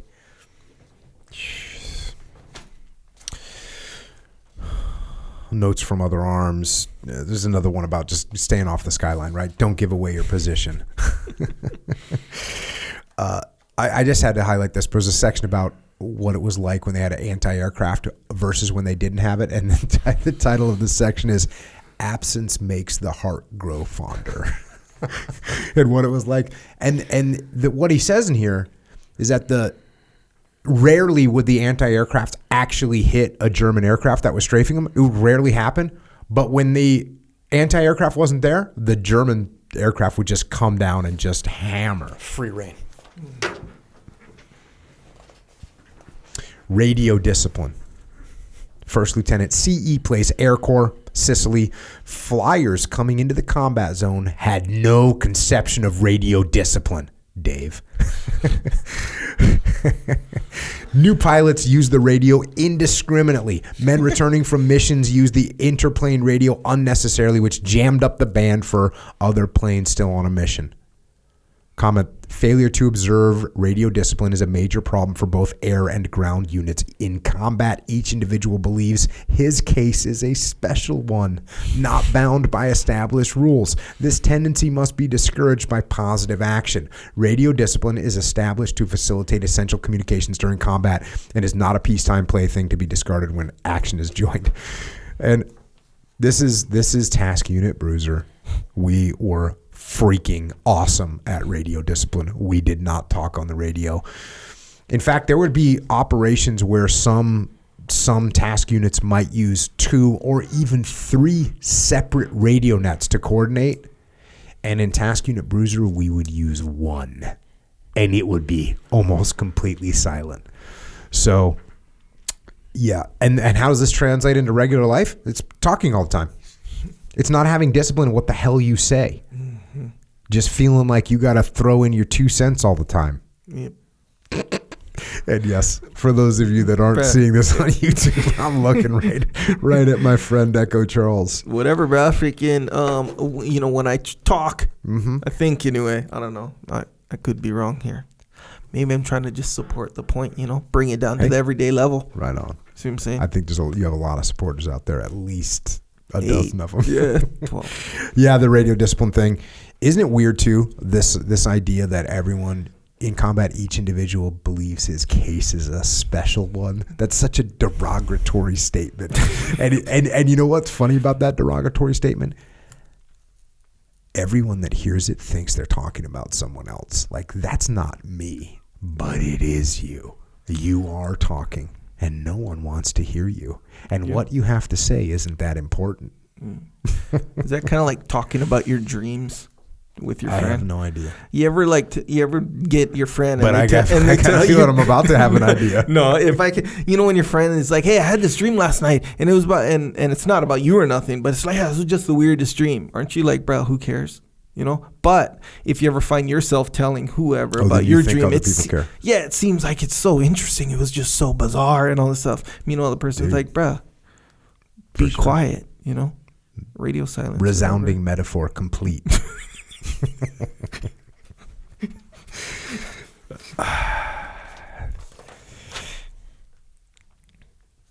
Captured documents, big section about upon searching the bodies, they found a map of the second lieutenant and dispatched immediately to the regimental command post by a runner. Next day, the translation of this map was returned to 1st Battalion. It showed the Japanese defensive plan and proved very effective in eliminating Japanese from that area when they attacked it.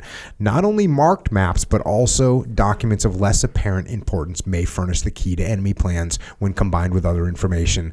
The necessity for prompt forwarding to higher headquarters of all captured documents must be impressed on all ranks. And I'll tell you why I wanted to bring that up. Because this is something we get told about intel all the time is, hey, look, you might find a piece of paper that's got the word purple on it. And you bring that, hey, this is what I found on target. That could be some code word that you didn't know about it. And you don't know. So whenever you think you know, you're wrong. Whenever you think, oh, that doesn't mean anything, you're wrong. And so when someone is talking to you and you think you know, you're wrong. You don't know. They got some perspective that you don't know. So listen to it. Listen to it. I have to put myself in check sometimes when I'll get asked a question, like working with a client, and someone will give me a question, and I'm telling you, I have I know you have to experience this too, Dave. Someone raised their hand. Hey, I want to know, when it comes to cover and move, if I'm working with another department and they don't, we already know where that question is going, right? There's like a 98% chance that we know that they're going to say, hey, this other department doesn't care about me and they don't really support us. So what am I supposed to do then? Just keep support. We've heard that question. We hear that question a lot. I always have to put myself in check, because just because I think that's what they're going to say doesn't mean that's what they're going to say. It doesn't mean that there's not some nuance to it. It doesn't mean that I can spit out some module about how you continue sport. No. Listen to what they're saying. Don't stop them from talking. The minute when I see this in group dynamics, there's a discussion going on and someone's talking and someone else in the group will cut them off. Mm-hmm. And this is another thing I talked about on EF Online. Think about how disrespectful it is to cut someone off, right? Like, you might not say anything to me, but if you're talking and I just jump in, cut you off, and just without regard, just start, cut you off. Think about how, do you consider that disrespectful, Echo Charles? Yes, sir, I do. Most people recognize that is disrespectful. And so they try to stop themselves from doing it. They can't always control their egos. They can't always let it continue. And I'll tell you, I think being on podcasts, have you ever noticed when two people that have podcasts are on the same podcast, they'll let the other person talk and it's sort of let the person complete thoughts, because podcast is sort of an amplified version of if all of a sudden we're talking over each other, it's just painful to listen to. But then if you get someone that's not really a podcast type person or hasn't done a lot of they'll be jumping in and wanting to talk, and it makes it hard to listen to. Mm-hmm. So to me, I think that's enhanced my listening, right? Because if I have a guest on here and they want to talk, it's like, okay, I'm going to let them complete their sentence. And what I've realized over the years is that when I let someone do that, there's usually some nuggets in there that I didn't know about. Mm-hmm. So I'm actually going to listen to what you have to say. And the minute when I hear someone we'll be working with a company and you'll hear someone say, someone's mid-sentence and boom, gets cut off and overrun. And here's what I was explaining on EF Online the other day.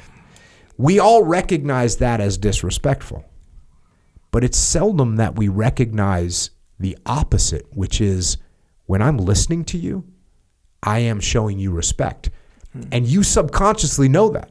Like the person that you're talking to, when you listen to them, they subconsciously feel respected, which is a great thing, because we're trying to build a relationship. We're trying to build trust.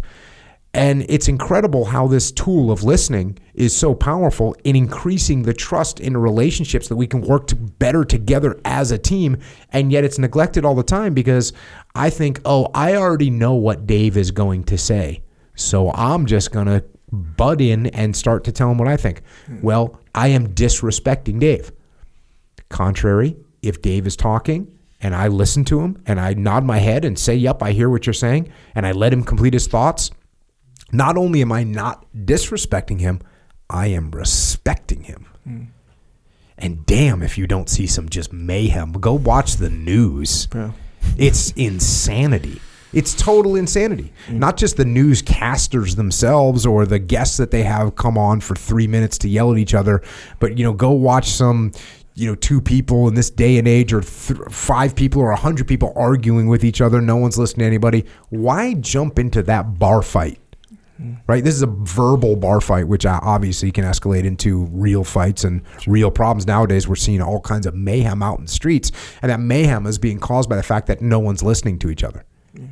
And it starts with the disrespect of, I'm not going to listen to you.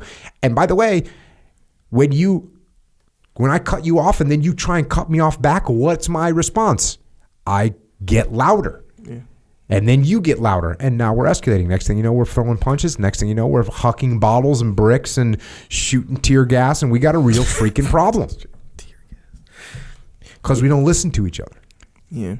A lot of times, though, when I witness that or see it or whatever, I think anyway it comes not necessarily overtly disrespect, but it's almost like an absence of respect, because more like they're just distracted or maybe just focused on their own, like what they have to say or their own significance or whatever, right? So how you said, yeah, because if I think I know what Dave's going to say, I'm going to cut him off. And that's true. And even if it's subconscious, it's true, because if I don't know what you're going to say and I'm like kind of curious, I'm going to wait to hear it, But a lot of times people, they're either think they know what they're going to say or they're too eager about what they want to say, right? So it kind of, a lot of times it comes back to like what kind of person you are, So if you're like, hey, everything that comes out of my mouth is just gold, you'll probably interrupt people more.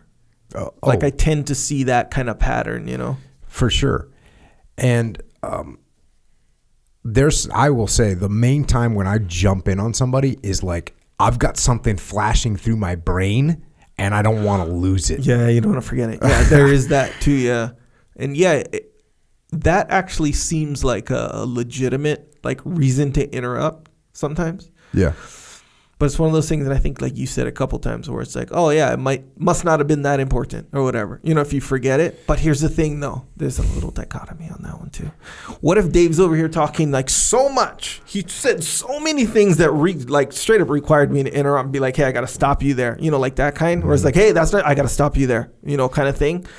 But I didn't, I just let him go. Meanwhile, he left me with 47 things that require my rebuttal or whatever, and I didn't interrupt them. It's kind of like, yeah, that's a challenge. Yeah. But at the end of the day, big picture, you might as well just be like, well, at least I listened to Dave and everything he had to say. Yeah, I mean, obviously we could start to break down the social dynamics of situations where, if I have some disagreement with you.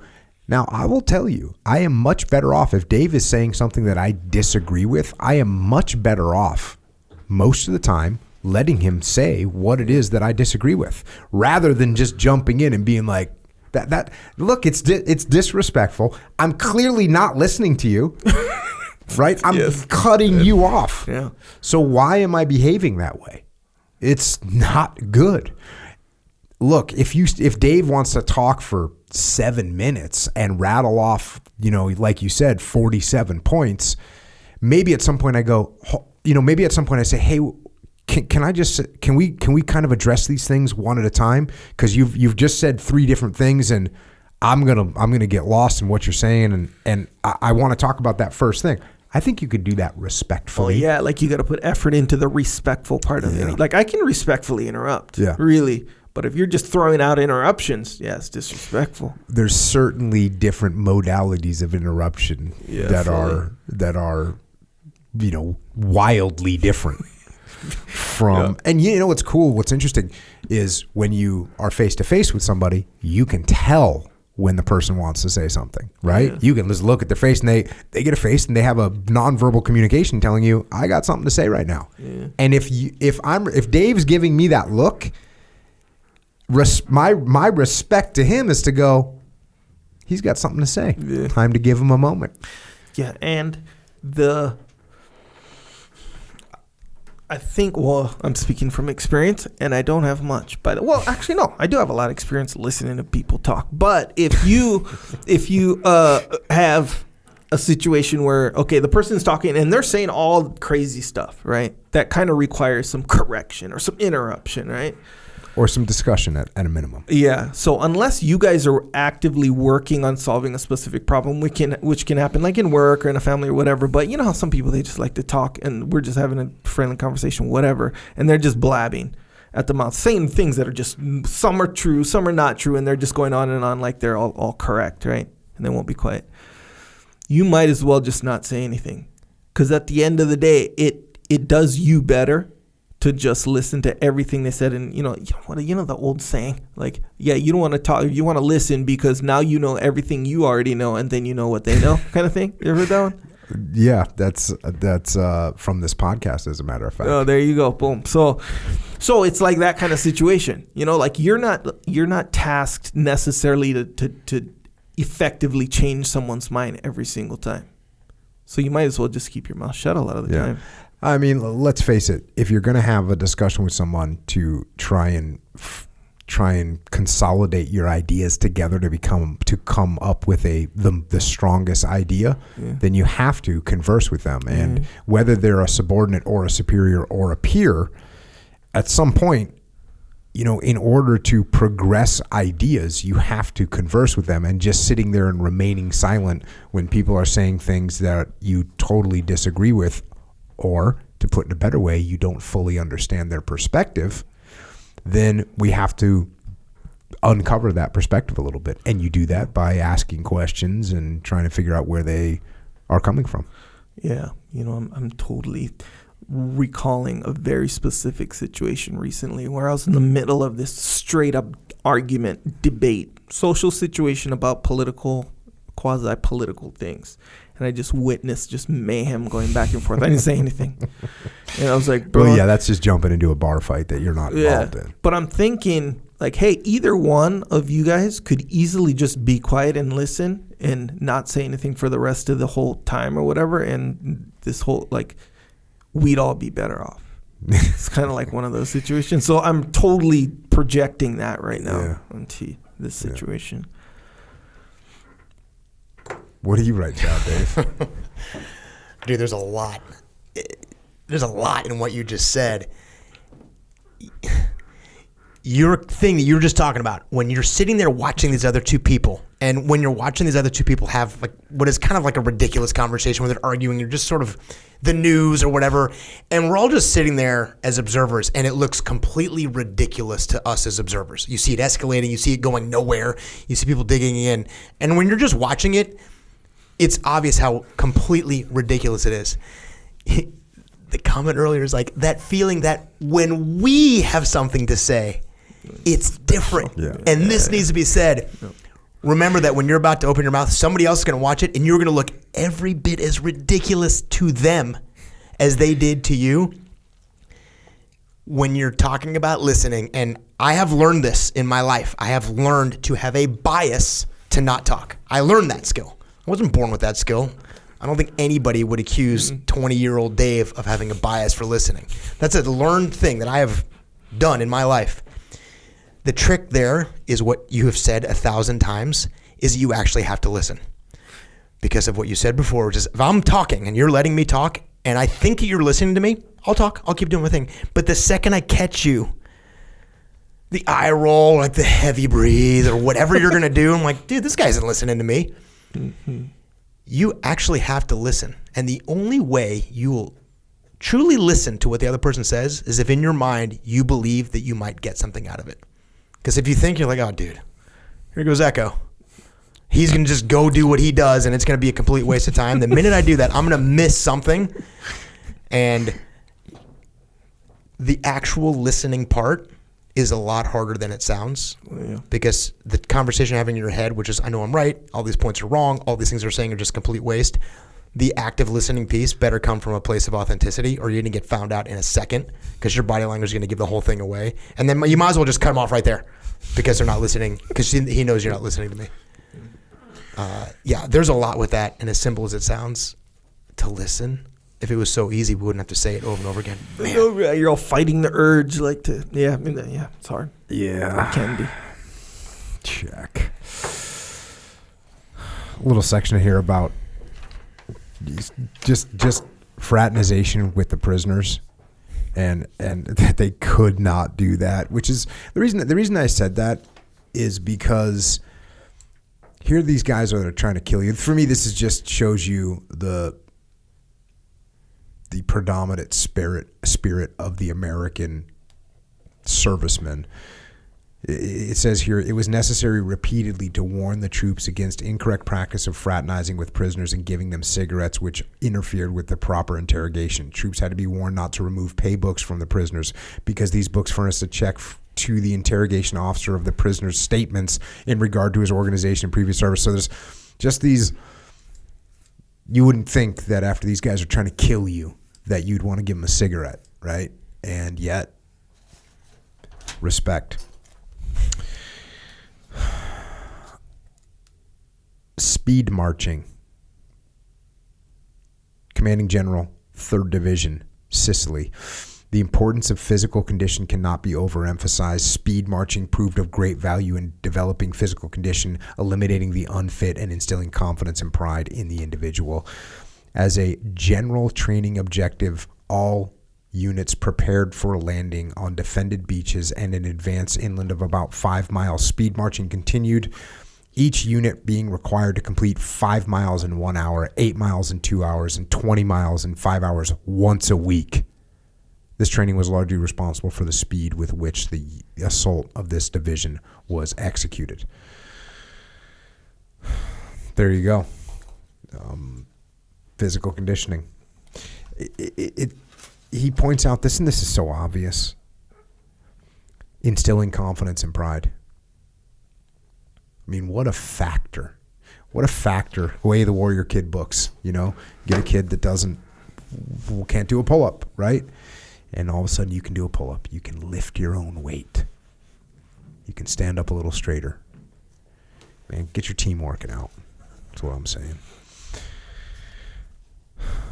Writing messages. Reports and messages. Major Robert Wilson, Field Artillery, Italy.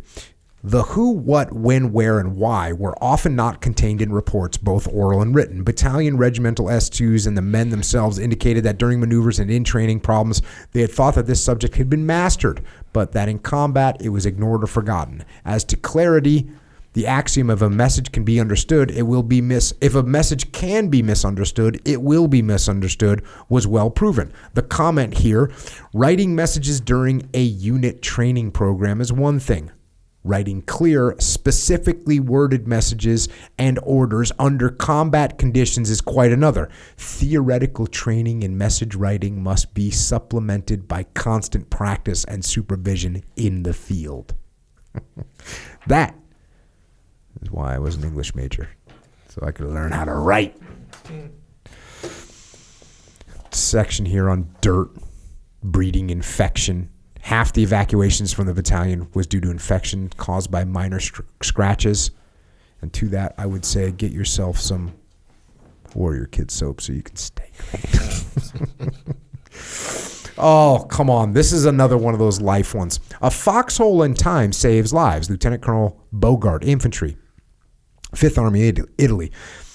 Although the average American soldier will dig a foxhole or slit trench when the artillery or mortar shells are falling in his vicinity, only a few of those I saw would dig them prior to that time. When they did dig them, they were usually quite shallow. It was always very easy to tell a German foxhole from the American. The former were always much deeper. Many casualties occurred from shell fire, which I believe would have been avoided had proper foxholes or slit trench been dug in.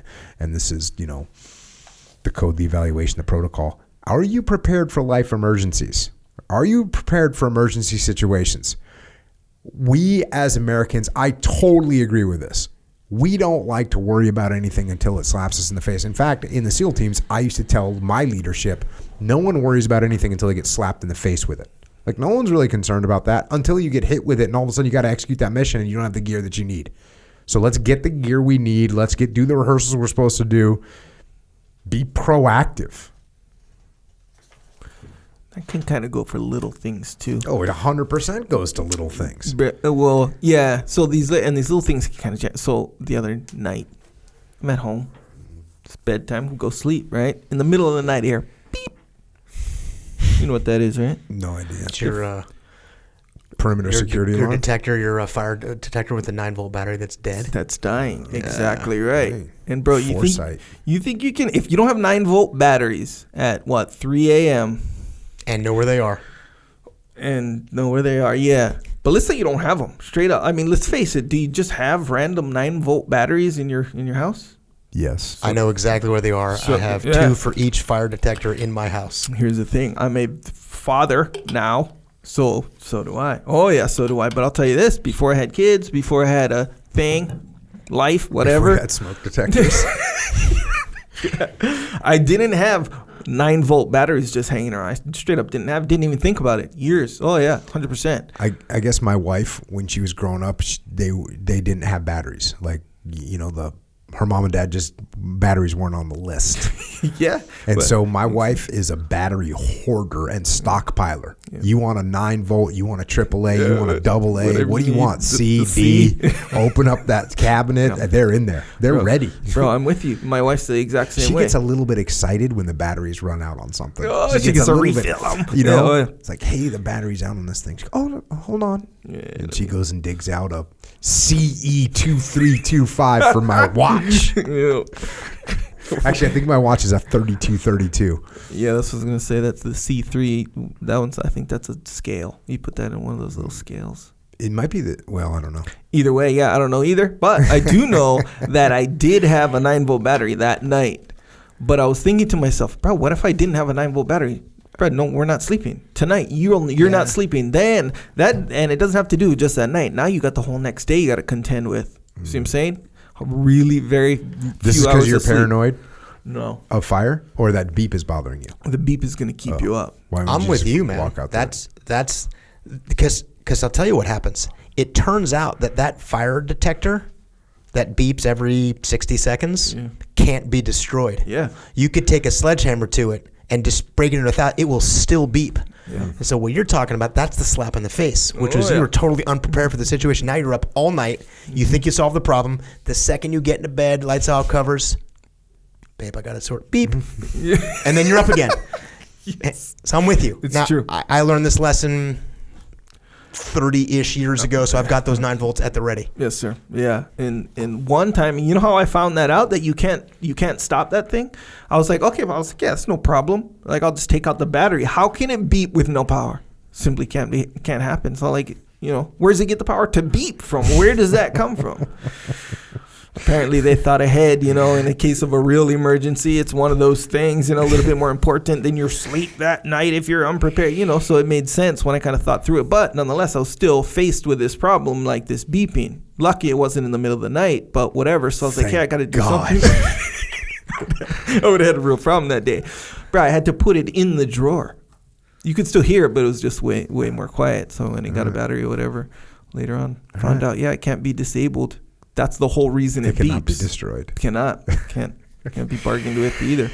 But yeah, man. Nonetheless, that's the point. It can go for small things too. You see what I'm saying? Bro, just be prepared. How about this? How about just keep some 9-volt batteries? All good. Problem the thing solved. Beeps 3 a.m., 3 p.m., whenever you go. Okay, battery's low. We good over there, Echo Charles, with that? All right, let's move on.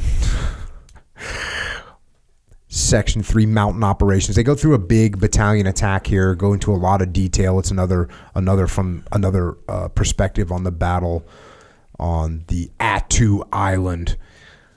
And there's some detail, there's some maps and charts, and you should go check it out online so you can kind of get the full benefit of that. But I just wanted to hit a couple highlights, and we're going back to communications here. A rather elaborate system of communications was established to enable the battalion commander to control the fire of supporting weapons in furtherance of tactical plans.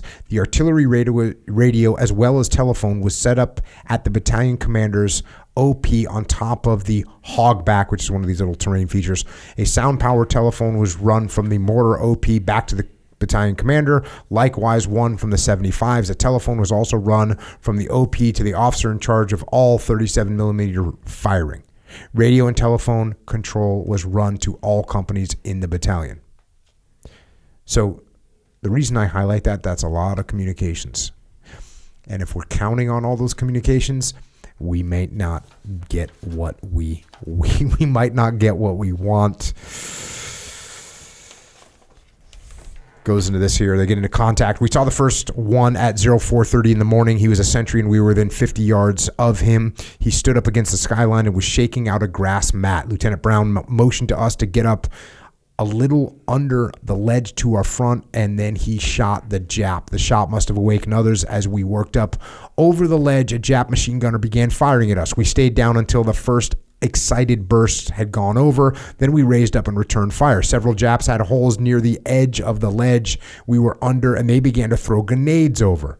But the hill below is so steep that most of the grenades rolled down and exploded out of range below us. The machine gun was firing again, but several of our men were close enough to the ledge to lob grenades over. The machine gun itself was out of grenade range, but some of the Japs near the edge caught hell from the grenades.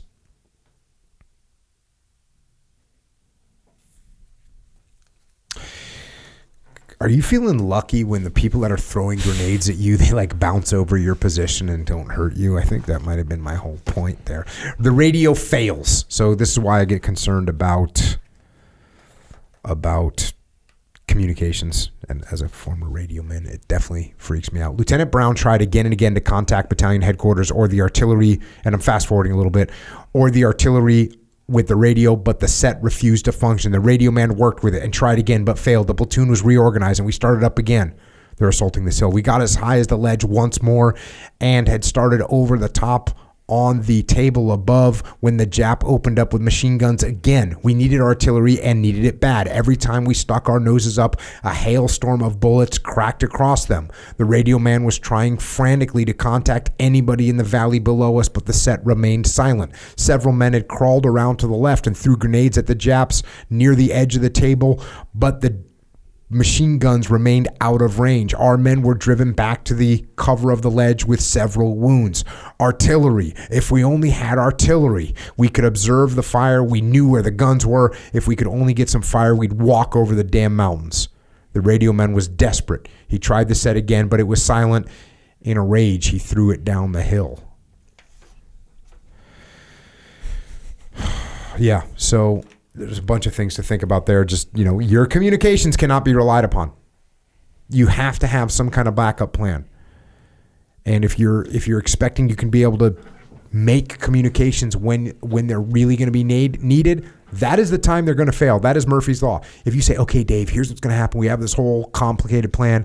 And then when you get to this point, radio me, and that's when we'll execute. That radio call has a 4% chance of making communications. If everything hinges upon one call, the weight of that hinge just has karmatic, is that a word? Karmic impact on that communication system, and it's not going to work great. So their attack gets repulsed.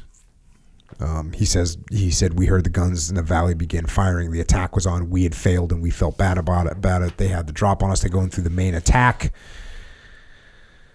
The Japs were holding the pass on the high ground on both sides in the front too. The ones on the right could fire into the backs of the attackers of the left and vice versa. It was rough going. Lieutenant Klevzy got me up and we went around the second section to get them started up the hill. The attack was going okay, but it was an awfully tough one. Bullets were flying all over the hillside. Just uphill from the second section was a Jap 37 millimeter. We had watched them fire from that position several days before, and we knew there were Japs in that trench. The main attack was moving around to the left as we started up the hill. Finally, the fire got so heavy that the machine gun squad took cover in a little draw until we could grenade the trench above us to clean it out.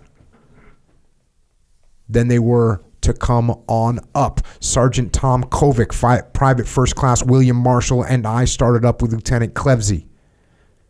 We had crawled on our bellies to within 25 yards of the trench when a sniper raised up and shot Marshall in the ear. We shot at the sniper. We threw grenades into the trench. We crawled up rapidly then, ready to move in behind our grenades, and another sniper popped his head up out of the hole just above us. Lieutenant Klevsey fired his carbine just as the Jap fired. Lieutenant toppled over a little bank and lay still. He was dead. I was just bringing up the rifle as my rifle as the Jap ducked. Then from across the valley, the Japs spotted us and they gave us hell. Machine guns, rifles, and 37 millimeter began pounding the area. Finally, the intense shelling slowed down and we dashed for the open end of the Jap trench we had grenaded.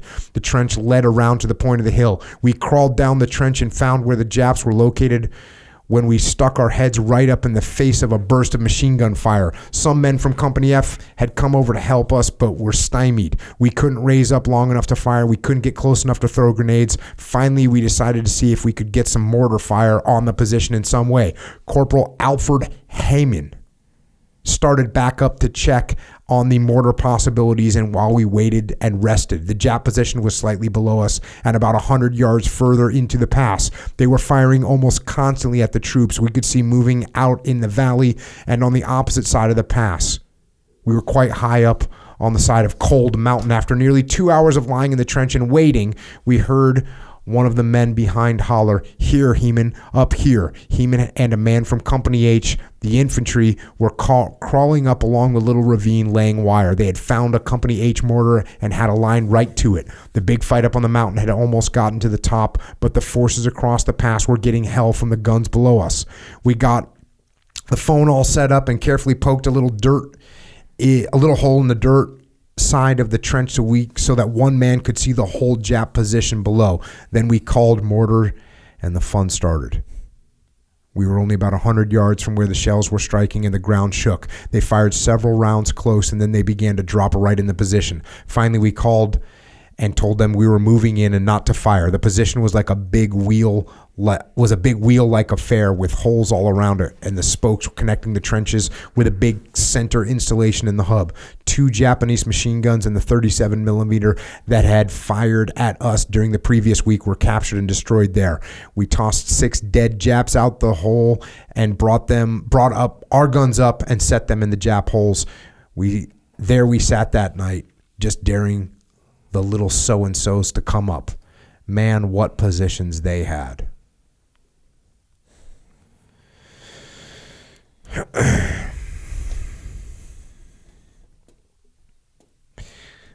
One little fight within a battle. One little tiny fight within a battle, and think of all those decisions that got made and all those actions that took place and the mistakes that had to be covered for, and the initiative that had to be shown, and the bravery and the courage. I mean, it's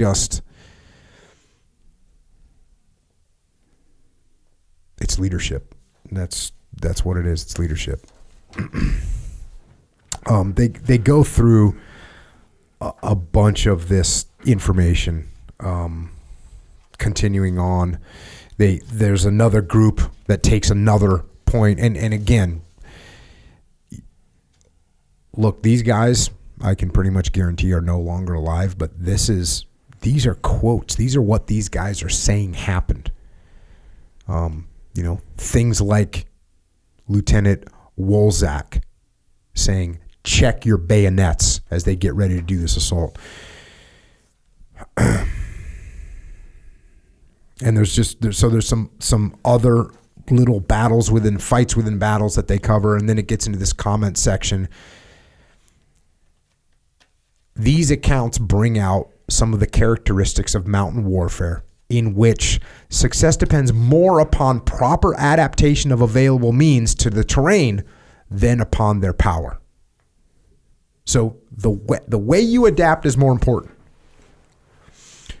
It continues, maneuver of small units and the initiative and leadership of subordinate commanders are of the highest importance in mountain warfare. The actions of small, semi-independent units in seizing or defending heights or in fighting to seize or block passes become of increasing importance. So once again, even though this book starts off with the extreme dichotomy of discipline, of following orders, it comes back always to decentralized command and individual initiative by subordinate leaders to make things happen.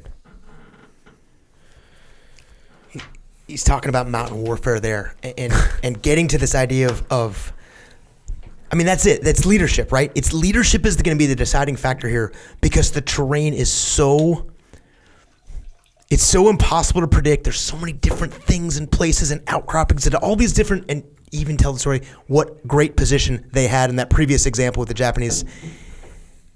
Life is more like mountain warfare than it is there's going to be these big open fields of your life going to just reveal themselves, and you're just going to plan your move down the road. There are so many things that are popping up when we're talking to companies right now. They're describing that same terrain in their business lives of all these unpredicted and unexpected things. And it isn't the strength of their brand, and it isn't, it's the leadership that's navigating these companies through. And when we're talking about the terrain of mountain warfare, that's what life is. It's not just this easy straight road from A to B and you just march down and everything is clean. And how crazy that has to be, that at every single turn something comes up, and the only tool that you have to get past that is leadership. And you know what I like also about this analogy and the way it ties into the entire concept of, yes, of leadership, but really even more specifically to ownership and extreme ownership. And that is this. This is what's so beautiful about this. You can't move those mountains. Those mountains are what they are. And that's what triggered that thought in my mind was you said, there's all these variables. But what's interesting is you're looking at them. You know for days. You understand. You can see it on the map. You can look at it. There's this mountain. And you know what? You can't move that mountain. And what you have to do is you have to move yourself. And this is, I talk about this in jiu-jitsu when someone's across the side on you. I can bench press you an inch, maybe 2 inches. I don't care if you have a 500-pound bench press. When you've got a person that's mobile and they're securing you and they've got your chest compressed, you can't bench press them off of you. You can move them just enough, then you have to move. It's incumbent upon you. And so we can't move mountains. What we have to do is adapt. What we have to do is figure out how to utilize those things. And what the important thing is, even though we can't move those mountains, the person that figures out how to utilize that terrain is the one that's going to win. You utilize the terrain. It's something that I have no control over, but I control how I interact with that mountain. And I know where I need to be. And I understand the angles, and I understand what ravine will give me cover, and I understand where it exposes me. Well, even when he was talking about, hey, the way the Japanese were set up, it was like, oh, they can hit these guys here in the flank and they can shoot these guys in the back. That's the position that they have. That's a freaking horrible situation to be rolling into. Horrible situation to be rolling into. So when you look at things, instead of sitting there and saying, I wish the market was different. I wish the competitor would do something different. I wish my employees would act in a different way. These are all things that you can look at and you can wish all day long, just like you can wish that mountain moves, but that mountain's not going anywhere. So you need to maneuver. You need to take ownership of that situation and make things happen.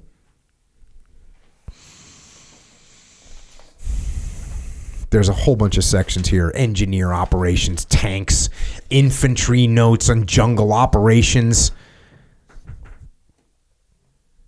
One section here. Japanese centers of resistance were bypassed and isolated.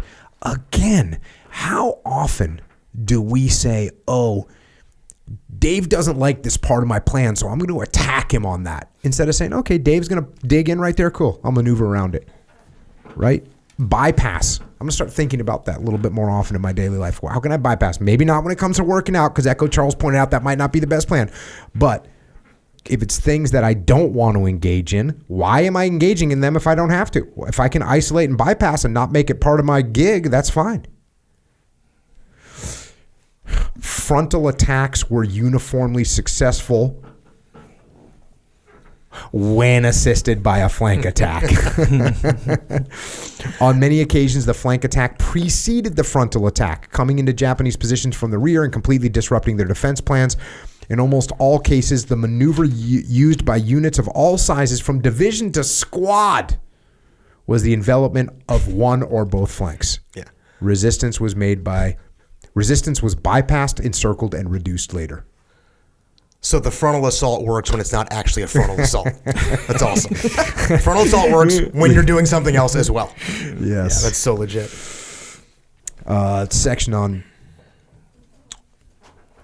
Section on automatic weapons, night operations, security measures, security at night, lines of communication. Patrol reports. In general, the distance covered by the patrols was much less than expected of them.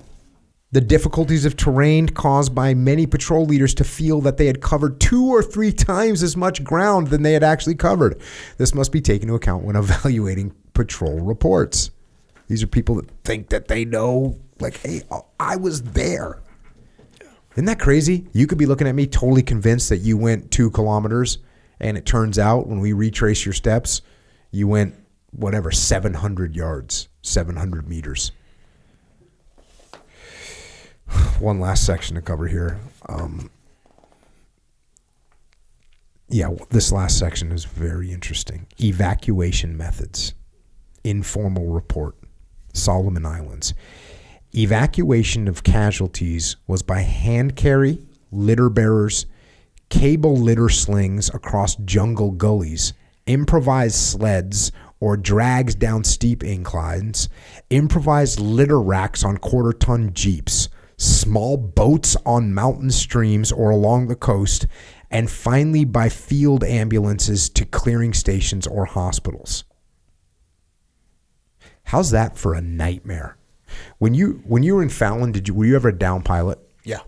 Did you get carried out on litters? Yeah, you go out in a helicopter, you stage there, and then they come out and get you in like the metal. It's like a metal basket, basically. Yeah. The litter. Did you ever get carried by a SEAL platoon like 8 kilometers? No. Okay. I know exactly what you're talking about. I was never the downed air crew that got actually physically pulled. Right. It's not fun when you're getting carried because you're getting dropped, you're getting slammed, you're getting all over the place. And usually we would stick guys with IVs, or like we would try and do some medical training on them as well. But good Lord, I want you to think about everything that I just said. Hand carry, cable litters across jungle gullies, improvised sleds, drags down steep. So you're wounded. And what's the method of doing it? Okay, we're going to drag you down a steep incline. Improvised litter on a quarter-ton Jeep. Imagine that thing bouncing around. Small boats. Think about a nightmare. And this is where you start to realize what a nightmare I'm talking about. Evacuation by litter bearers was difficult, tiring, time-consuming, and involved distances averaging 2 or 3 miles and 5 to 6 miles in some instances. Many more litter bearers had to be utilized than under ordinary conditions.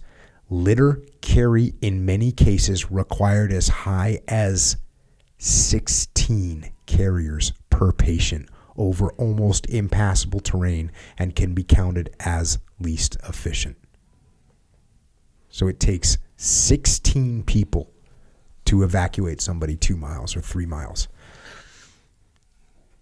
Where evacuation by litter was necessary, bearers worked in relays, 8 or even 16 men accompanying each litter, relieving one another in litter carry and in cutting narrow paths through the dense jungle. 16 people to move a wounded man. I mean, that's just crazy. Mm-hmm. And obviously it wasn't all of them, but they're saying, hey, sometimes it was 8. And I'll tell you, the reason I was asking you if you'd ever been in that position, number one, you get beat up, but, when we would do desert training, when I was running desert training, man, those guys would do some down man carries, and I'm sure some of the guys that are hearing me saying that now are smiling with pleasant memories of going 8 kilometers through the Imperial Valley desert carrying. And eventually, like the first, if we had a troop that hadn't been through before, or didn't have any experience, say, oh yeah, hey, what's your casualty evacuation plan? Oh, we're just going to put 2 guys on them and we're going to do, I forget the name, there's some name, there's a couple carries, there's a standard fireman's carry. Oh, we're just going to fireman's carry. Okay, cool. See how that works out for you. You can't, it's you can do it for 100 meters, 200 meters, 300 meters, 400 meters. You're on night vision. You're in the worst freaking terrain, rocks, shale rocks, all over the place. And it was great because as we would do these drills and as guys realized what a traumatic impact it was when you took casualties and how you had to adjust what you thought you'd be able to do. Because you can't just freaking Rambo. You can Rambo somebody up. I've done it. Like, okay, grab a guy and I'm going to carry him 150 meters, 200 meters. By the time you get to that 200 meter mark, when you get to the spot, you're just falling down with the guy. 300 meters, you're just falling down and you're exhausted and you've lost your weapon and your night vision and his gear's gone. It's a disaster until you figure out, okay, when this happens, here's some procedures that we need to do.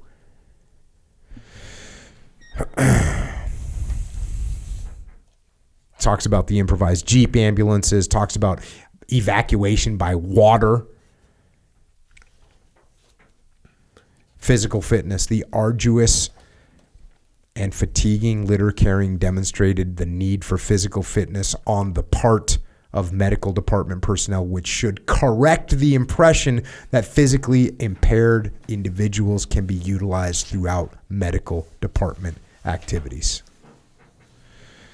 So this idea that you can have a bunch of, guy that's injured or hurt and have him working in medical, being a stretcher bearer is completely and utterly wrong. And that's a wrap on the highlights that I had from this. And, I don't know, when I think about this whole thing, and we've been referring back to it the whole time, so many good lessons, but the key takeaway from me is that whole idea of leader versus inertia. And, as soon as I said that today, Dave, I looked at you and I saw you had about 1,000 thoughts going through your mind on what that means and how many ways that we can apply that. It's like the world is conspiring against us. And it's human nature to neglect our duties. And I know that sounds crazy, and sure, there's some outliers out there that are proactive, going to make things happen, but you've got to assess as a leader that human nature is to be lazy and to be careless, and you need to definitely look in the mirror, because it's not always just going to be the people that you lead, it's going to be you. And that section where they talk about the hardest job that you have as a leader is getting things done by people who know that they're supposed to do them. And even in some cases know that those things could cost them their lives. Failure to do things, failure to take action. So don't allow that. Be on the lookout. How nice is it sometimes when you make the connection between something that's there that you've always known was there, but you never PID'd it. And by that echo, I mean positively identified. Like, hey, I know now. Everyone that's listened to this today now knows that that's a problem. And look, we all kind of knew it, right? I mean, I talked about it in Discipline Equals Freedom Field Manual. Hey, we're not going to want to move. Like that's a real thing. I get it. We all kind of get it. But how about the PID on it? And now when it starts happening, either with you or with your team or with your family or with your friends, you can PID it, and then you can address it properly. And you can start with yourself.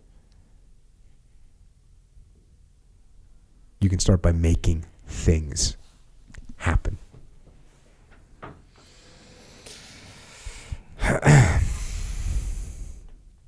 Speaking of making things happen, Echo Charles. Yes. How can we do what we're supposed to do? What we know we should do. On top of PIDing it. We PID'd it. All day. Yeah. Same thing with complaining, right? Remember we PID'd that long time ago. Mm-hmm. Complaining. Blaming, another one. Yeah, those are two good things. Once you PID those things, man, that blame one Oh yeah, because if you don't PID the blame, it'll like sneak in and sort of get away with it too. Yeah, really. It's oh yeah, you can be like, I really shouldn't have done that. It could have helped. If you would have given me the heads up or whatever. But you're right, I shouldn't have done that. You see the blame I snuck in there? That stupid mountain was totally blocking our position. Yeah, kind of makes it kind of harder, but no, you're right. I should have done it. You see what I'm saying? See me taking ownership, but slipping in the blame. When you PID the blame, you can see it. That's what I'm saying. Anyway, so don't do that when you're working out. So I worked out today. Actually, wait, no. I thought about working out today, but then I got into this deep conversation with my wife about some important stuff. Mm-hmm. The window closed. The window totally closed. Oh, it closed. It straight up closed. Okay. Yeah, because the conversation went long. I had to come here. You see what I'm saying? Yeah. I had a window closing last night. I had something. My wife was making dinner. I was like, I can fit in a run right now before dinner. Oh, a late workout? No, just a run. I already worked out. The run's not a workout for you. The run's not a workout. This is just a run. So late night, my wife was cooking dinner. I had like a 40-minute window. My wife says, oh, by the way, someone's coming over to grab something. I'm like, okay, the run's not happening. Now the window's just. I'm kind of shrugging it off, like, oh well, window closed, No run. Yeah. But then I PID'd it, and I said, you know what? I ate dinner, which I hate. I ate dinner and then I ran to punish myself. I pulled one of those before, Brad. That's so true, right there. So that right there, what you just did, what you experienced. Same deal, right? You got the 40-minute window for running, right? Because you got it all planned in your head. It goes beyond the run. It goes like the stuff you did before is in your mind, stuff you're going to do after the run, dinner, all this other stuff. And the stuff after that in your mind does not include the run because the run is already done. That's it. That's the whole formula right there in your mind. Yep. So now that little window closed, boom, where's that run going to fit in? I already know in my mind what I'm going to do after dinner, which is after the run, which already happened, right? Mm-hmm. What I'm going to do, put the run there? No, it's already occupied in your brain. You see what I'm saying? But the thing is, it doesn't work like that. You put it there as essentially like an excuse. Yeah. You know what's crazy? So as I was running, so now I'm running 20 minutes after I get done eating. Yeah, I know, right? I don't think I've run on a full stomach for 15 years. Think about that. 15 years. I don't think, I don't think I'll run on a full stomach again for another 15 years because it felt freaking awful. Yeah. And I don't roll. I don't work out on a full stomach. I don't like doing any of that. I mean, I can get away with like a workout depending on the workout. I'm not squatting on a full stomach because that's just not good. But maybe I can do some pull-ups on a full. But yeah, I was running on a full stomach. I won't do that again. I would next time because I wanted to, like eat with my family. That like let's eat time. I would have eaten one forkful of food and then not eaten and put it in and then hang with the family, go for a run, come back and eat. Yeah, that would have been the power move. And that's actually one of many power moves, really. Mm-hmm. The other power move is, how about this? Yeah, good for you. You didn't run on a full stomach in 15 years. Freaking run on a full stomach. Oh, I did. Stop. That's what I'm saying, though. You know what I'm saying? Like, there's all kinds of things that you can just push through and still get it in, is what I'm saying. Even all the way down to, hey, who cares if you're there if this person is coming over? Yeah, true. That's the end of the world, huh? If you're not there, Not the end of the world, but maybe not the best move at that time. Okay, then we shift to the full stomach situation. We did it. Or maybe the half stomach. I'm just saying the opportunity is always there. This was in line with sort of this evolving attitude that I have now of kind of going hard against the weakness. Yeah. I was like, not only am I going to run still, I'm going to run on a full stomach and just want to puke the whole freaking time. Because that's how, So, but I did the same exact thing, but it was less complex for sure. But it was like the window was closing. Like I can't get my full workout now because dinner time. Like, I'm going to eat dinner with a family. You ever just do something super short and psycho, though, if you let the window close, but you don't want to let it shut? So you're like, okay, cool. Oh, you want to be like that? Cool. Yeah. We're just going to go in here and do like mayhem for 18 minutes. Yeah. Because you can get a freaking good workout in 18 minutes. Yeah, it's probably not going to be the plan to work out in my situation. But I'll do that I've done that a few times when I had to like come here somewhere where if I'm late, it kind of affects other people. And, it's like, it's my fault anyway, So I'll do that kind of stuff for sure. But I did it with the dinner thing and I did a Metcon on a full stomach.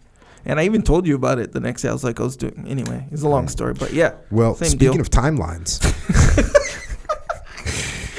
let's rock and roll, man. Yes, sir. All right. Okay. Look, we're doing workouts. We're not doing excuses. We're what? Fighting against weakness, punishing weakness thoughts. We're punishing doing. ourselves for those thoughts or considerations. But when you do that, your bodies take a beating, specifically your joints, from time to time. Mm-hmm. Okay. Jocko is supplementation for that. So supplements are Jocko Fuel, Joint Warfare for your joints, Super Krill Oil for your joints, Vitamin D. Is it super vitamin D? We'll just say it's pretty good. How about that? I think we could say it's solid. super. Yeah, super. It's not called super vitamin D. Right. Maybe we need your help with branding on that one. No, man. Like you helped us with super krill. I didn't help you. I know. Kind of funny. Either way, it's vitamin D nonetheless. I'm going to change the name to super. Vitamin D all day. Yeah, for 100%. So, get on that one. Also, Cold War. Mm-hmm. Wasn't it called like some cold killer or something? Yeah. Before you can't say that kind of stuff. You can't say that. Because it kills colds. You can't say that. You can't say that. That's bad advertising. What's the word? Misadvertising? Like making some kind of medical claim or something like this. Yeah, medical claim. So we can't say that, but we can go to war against colds. Yes, missile defense tank. Yeah. What is it, David? The tank. The Cold War missile defense I system. say that Cold War missile defense. Yes, sir. Oh, you say that? I do. All day. I fight the war against colds every day. See, Check. that makes sense. Also, discipline, regular discipline, and the supplementation discipline. Cans, powder, pills, whatever you need. Yeah. Whatever your When modality. you need that little, big time. little psychological hitter, little bit of go. Jocko Palmer taking the lead. Sorry, Is it taking the lead? it's leading right now. It's 100%. leading. Yeah. I agree. Yeah. I agree. As far as flavors go, yeah. I had the long drive to Montana, Sure. 17 hours. Drove All through the one night. go. One go. One go. No. I mean, I stopped for gas, fuel. Of course, yes, sir. But the cool thing was, just kind of FYI for your research in the future, 2 Discipline Go cans. Just That's pretty I had solid. one for at 17 about hours. midnight, maybe 1 o'clock in the morning, and I had another one at like 2 or 3. That's once the sun's The coming cycle. up, you're good. Yeah. Once the sun comes up, I rock and roll. Wow. Yeah, but I guess it's maybe around 4 o'clock in the morning. Like you don't see, as soon as you start seeing sun, your body goes, oh, cool, we're awake now. Yeah, it's day. Yeah. It's that 3:30, 4:30 where your body thinks you should be asleep right freaking now. Yeah. Get that hitter, boy. 17-hour drive. So what do you time it? Like when do you leave? Like nighttime, essentially. Yep. Yeah. You arrive Post daytime. dinner departure. Yep. Okay. I dig it. I don't think I've ever driven 17 hours ever. Cool. I'm not sure how valuable that information is, but those are I the facts. actually do know how valuable it is. Thank you. Yeah, so Mulk, don't forget about Mulk. Don't forget about, you probably need extra protein. I had a Mulk before I came here today just because I have DOMS. Sure. And I was like, meaning delayed onset muscle soreness. Sure. Little heavy on squats yesterday, and I have a lot of DOMs, so I just kicked down some Mulk, a little extra protein. Plus, I was in the mood for dessert, even though I didn't have any lunch. So anyways, all this stuff, Jocko White Tea, kids Warrior Kid Mulk, you get all the stuff at the Vitamin Shop. We also make also you can get it at originmain.com if you want to support this podcast, if you want to support America in general, which if you want to support America in general, good on you. Yep. Get yourself some quality items. Yep. Get yourself a gi for your jiu-jitsu. Get yourself a rash guard for your jiu-jitsu. T-shirts, jeans, American denim. boots. You guys have the Delta 68. Then what's the regular one called again? The factory jeans. Factory jeans. Is there like another, what do you call it, a model? No, that's the 2 models right now. Factory jeans, heavier. Yeah. Delta jeans, lighter. Which I know this is a little strange, That's but fashion. you know. No, man, I dig it. Delta 68. Somebody in Montana was wearing a lightweight hoodie. Not you though. No, it wasn't me. But they told me, Mm-hmm. like, to tell you that they supported. Approved. So Yeah. there you In go. Montana, by the way, which is surprising. See, you can't argue with the people. I mean, it's just, They're it there. goes against your whole thing, Anyway, yes, originmain.com. That's where all this stuff exists. Get something American-made fully. Also, Jocko has a store. It's called jockostore.com. This is where you can get Discipline Equals Freedom, deathcore, good, where it's all deathcore, technically. Yeah, for sure. So, yeah, Discipline Equals hoodies, shirts, hats, lightweight hoodies, as it were. Rash guards, for sure. We got some new stuff. New Oh, you've been coming plotting in. all kinds of stuff over there. We have a few new things. Really good stuff. Utility and more utility. We have a shirt coming that may become sort of like the shirt. I'm not making any predictions. Just for me personally, it might become the shirt that I end up wearing a lot. You literally won't wear anything else. It'll be like, remember back in the day when you used to always wear Victory, even before the podcast. Yeah. I look at all the old pictures Yeah. of our stuff, Back- Victory shirt. As long as you've known me. Yeah. It's like you Victory can't shirt. even recognize you if you don't have that Victory shirt on. Yeah. If even a picture like that even exists, which I don't think it does. It's going to be one of those. Well, we've had Victory for, 10 years? So 11. Yeah. And so for a long time, and we've been doing the podcast for 5? Something like that. Something like Coming that, up yeah. on 5. So that means for 5 complete years before this podcast, the one free T-shirt I had, which I had a lot of them. Sure. Actually, John Dudley asked me that the other day. We were up in Montana, like the 5th day in a row, I posted up in a Victory T-shirt. He said, do you just wear that or wash it, or do you have 1,000 of them? I go, no, I don't have 1,000 of them, but I got 10. Well, yeah. We have the light one and the dark one. Either way, that's why you have the light one and the dark one of this new shirt. I'll let you make it. I'll let you, roll it out, as it were. thank Reveal it. Anyway. Reveal It's it. Jocko's jam. Big time. Anyway, jockostore.com. That's where you can get your, that's where you can get your stuff to represent while you're on the path. Put it that way. Some new stuff. So keep that in mind. Look, if you want to know about new stuff, or how should I say? I want to know about new stuff. Dave, what shirt is that? This is a deathcore shirt. But it's available? It's absolutely available. It's called Ops. You have Black Ops. You're wearing it. And he has. I know I have the black one, but Declassified. That's the what it's called. declassified version. But here's the deal. The difference between a white shirt and a black shirt in the California sun is extreme. Yes, sir. So I like to wear a white shirt. I don't have this one. Echo Charles. Yeah. Dang. EC. Yeah, dang. That must suck. Really? But, hey, man, I know a guy, and maybe we'll get you one. Cool. Yeah. So, yes, if you want a deathcore, Black Ops, or declassified, jockostore.com. Did you call it declassified? Yes. I like it. I like it when you sort of mingle with military terms.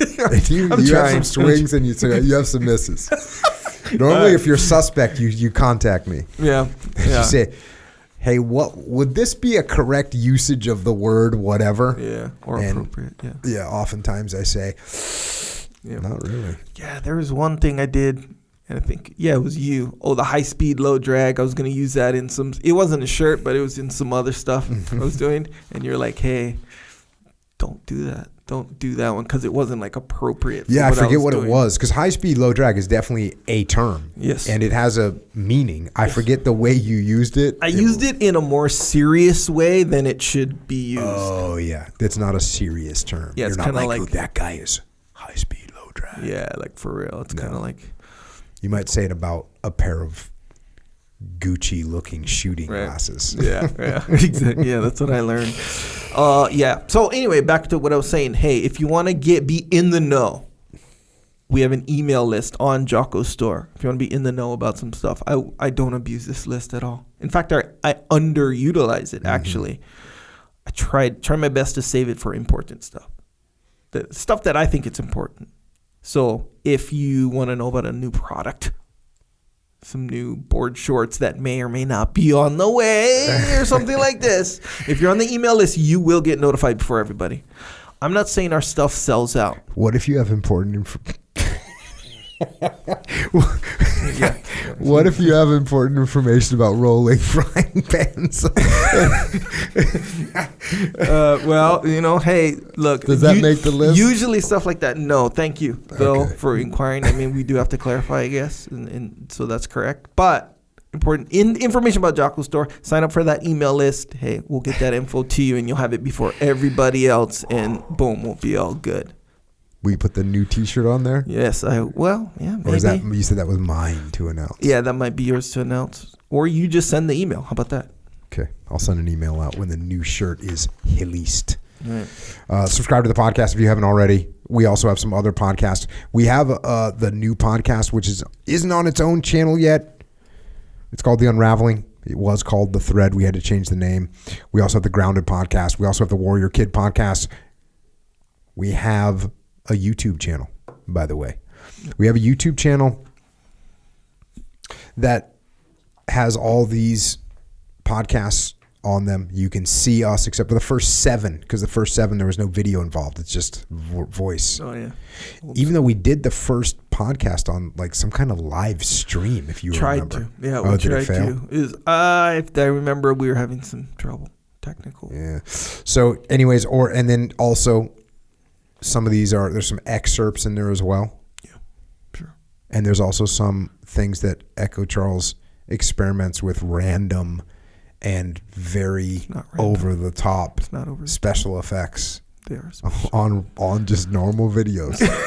They're not. And he'll put 98 special effects into a 2-minute video. But this video right here, which is going to be 3 hours and 40 minutes long, there will be no excitement other than just watching me crack up at my own jokes at the end of this podcast. No additional excitement needed, in my opinion, so far. There could be so many good little extra additions and Easter eggs or whatever you call them in this particular podcast. We're talking about flanking people, mortars, 37 millimeters, 88s, grenades.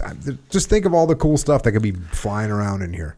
It's possible. Blowing up. Anyway, also Jocko we have an album with tracks called Psychological Warfare. If you don't know what this is, don't worry. This is going to help you. It helps us. So we're talking about inertia, right? Object that is in stays at rest, tends to stay at rest, and if it's in motion. So anyway, if you're battling to get into motion when you're currently at rest, and it's hard, sometimes it's hard, I got you. This will help that is what I'm saying. Psychological warfare. Okay. It's Jocko telling you what to do. Not necessarily what to do, but why you should do what you should do. It's about accurate, right? Yeah. Yeah. That's available wherever you can get MP3s. Yes. Also, if you want a visual representation of those types of messages, go to flipsidecanvas.com. My brother Dakota Myers makes stuff to hang on your wall. Got a bunch of books. The Code, The Evaluation, The Protocol, Leadership Strategy and Tactics Field Manual, Way of the Warrior Kid 1, 2, and 3, Mikey and the Dragons, Discipline Equals Freedom Field Manual, Extreme Ownership, and The Dichotomy of Leadership. You can get those books pretty much anywhere books are sold. We have a consulting agency for leadership. And what we do is we solve problems through leadership. Go to echelonfront.com for details. If you can't get with us live, that's fine. Go to efonline.com where we get granular with these things on a regular basis. Where you want to talk to me, you want to interact with me, go to efonline.com. You will ask me questions, me, on a Zoom call. You want to talk to Dave, you want to ask him something, go to efonline.com. You will interact with him. You will ask him questions. He will give you answers. That's what we do on that channel. There's a bunch of training on that channel. There's a forum on that channel. So go to efonline.com for that. We also have the muster coming up in Phoenix, Arizona, September 16th and 17th. And then Dallas, Texas, December 3rd and 4th. Check extremeownership.com for details. We're going to be doing these, looks like, with social distancing. So there's going to be less seats available, which means they're going to sell out faster. We have EF Overwatch, which is our placement firm where we're taking people from the military and placing them into businesses. So if you are a vet looking for work, or you are a company looking for leaders to come into your company that understand the principles that we talk about here, go to efoverwatch.com. If you want to help out veterans around the world, service members around the world, go to americasmightywarriors.org. That is Mark Lee's mom, Mama Lee, helping all service people out. You can go there and you can either donate or you can get involved. And if you just can't get enough of my interminable tirades, or you need a little bit more of Echo Charles's preposterous postulations, or maybe you just like to hear one more of Dave's jangling juxtapositions, then you can find us on the interwebs, on Twitter, Instagram, and on Facebook. Dave is at David Berke, David R. Berke, Berke. Echo is at Echo Charles, and I am at Jocko Willink. And of course, thanks to all the men and women in uniform who allow us to live our lives the way we want to, and that is in glorious freedom. And to the police and law enforcement and firefighters and paramedics and EMTs and dispatchers and correctional officers and Border Patrol and Secret Service, thanks to all of you for protecting us and for keeping our nation a nation of law and order, not a nation of chaos and anarchy. And to everyone else out there, just remember that the effect on most men of the impact of battle is to cause them to want to do nothing. And it's the same thing with the slings and arrows of life. We get pushed toward inaction and inactivity and indolence. And the solution to that is that a determined effort must be exerted to accomplish things, to accomplish tasks, and that is on you. And you know what that means. It means get out there and get after it. And until next time, this is Dave and Echo and Jocko. Out.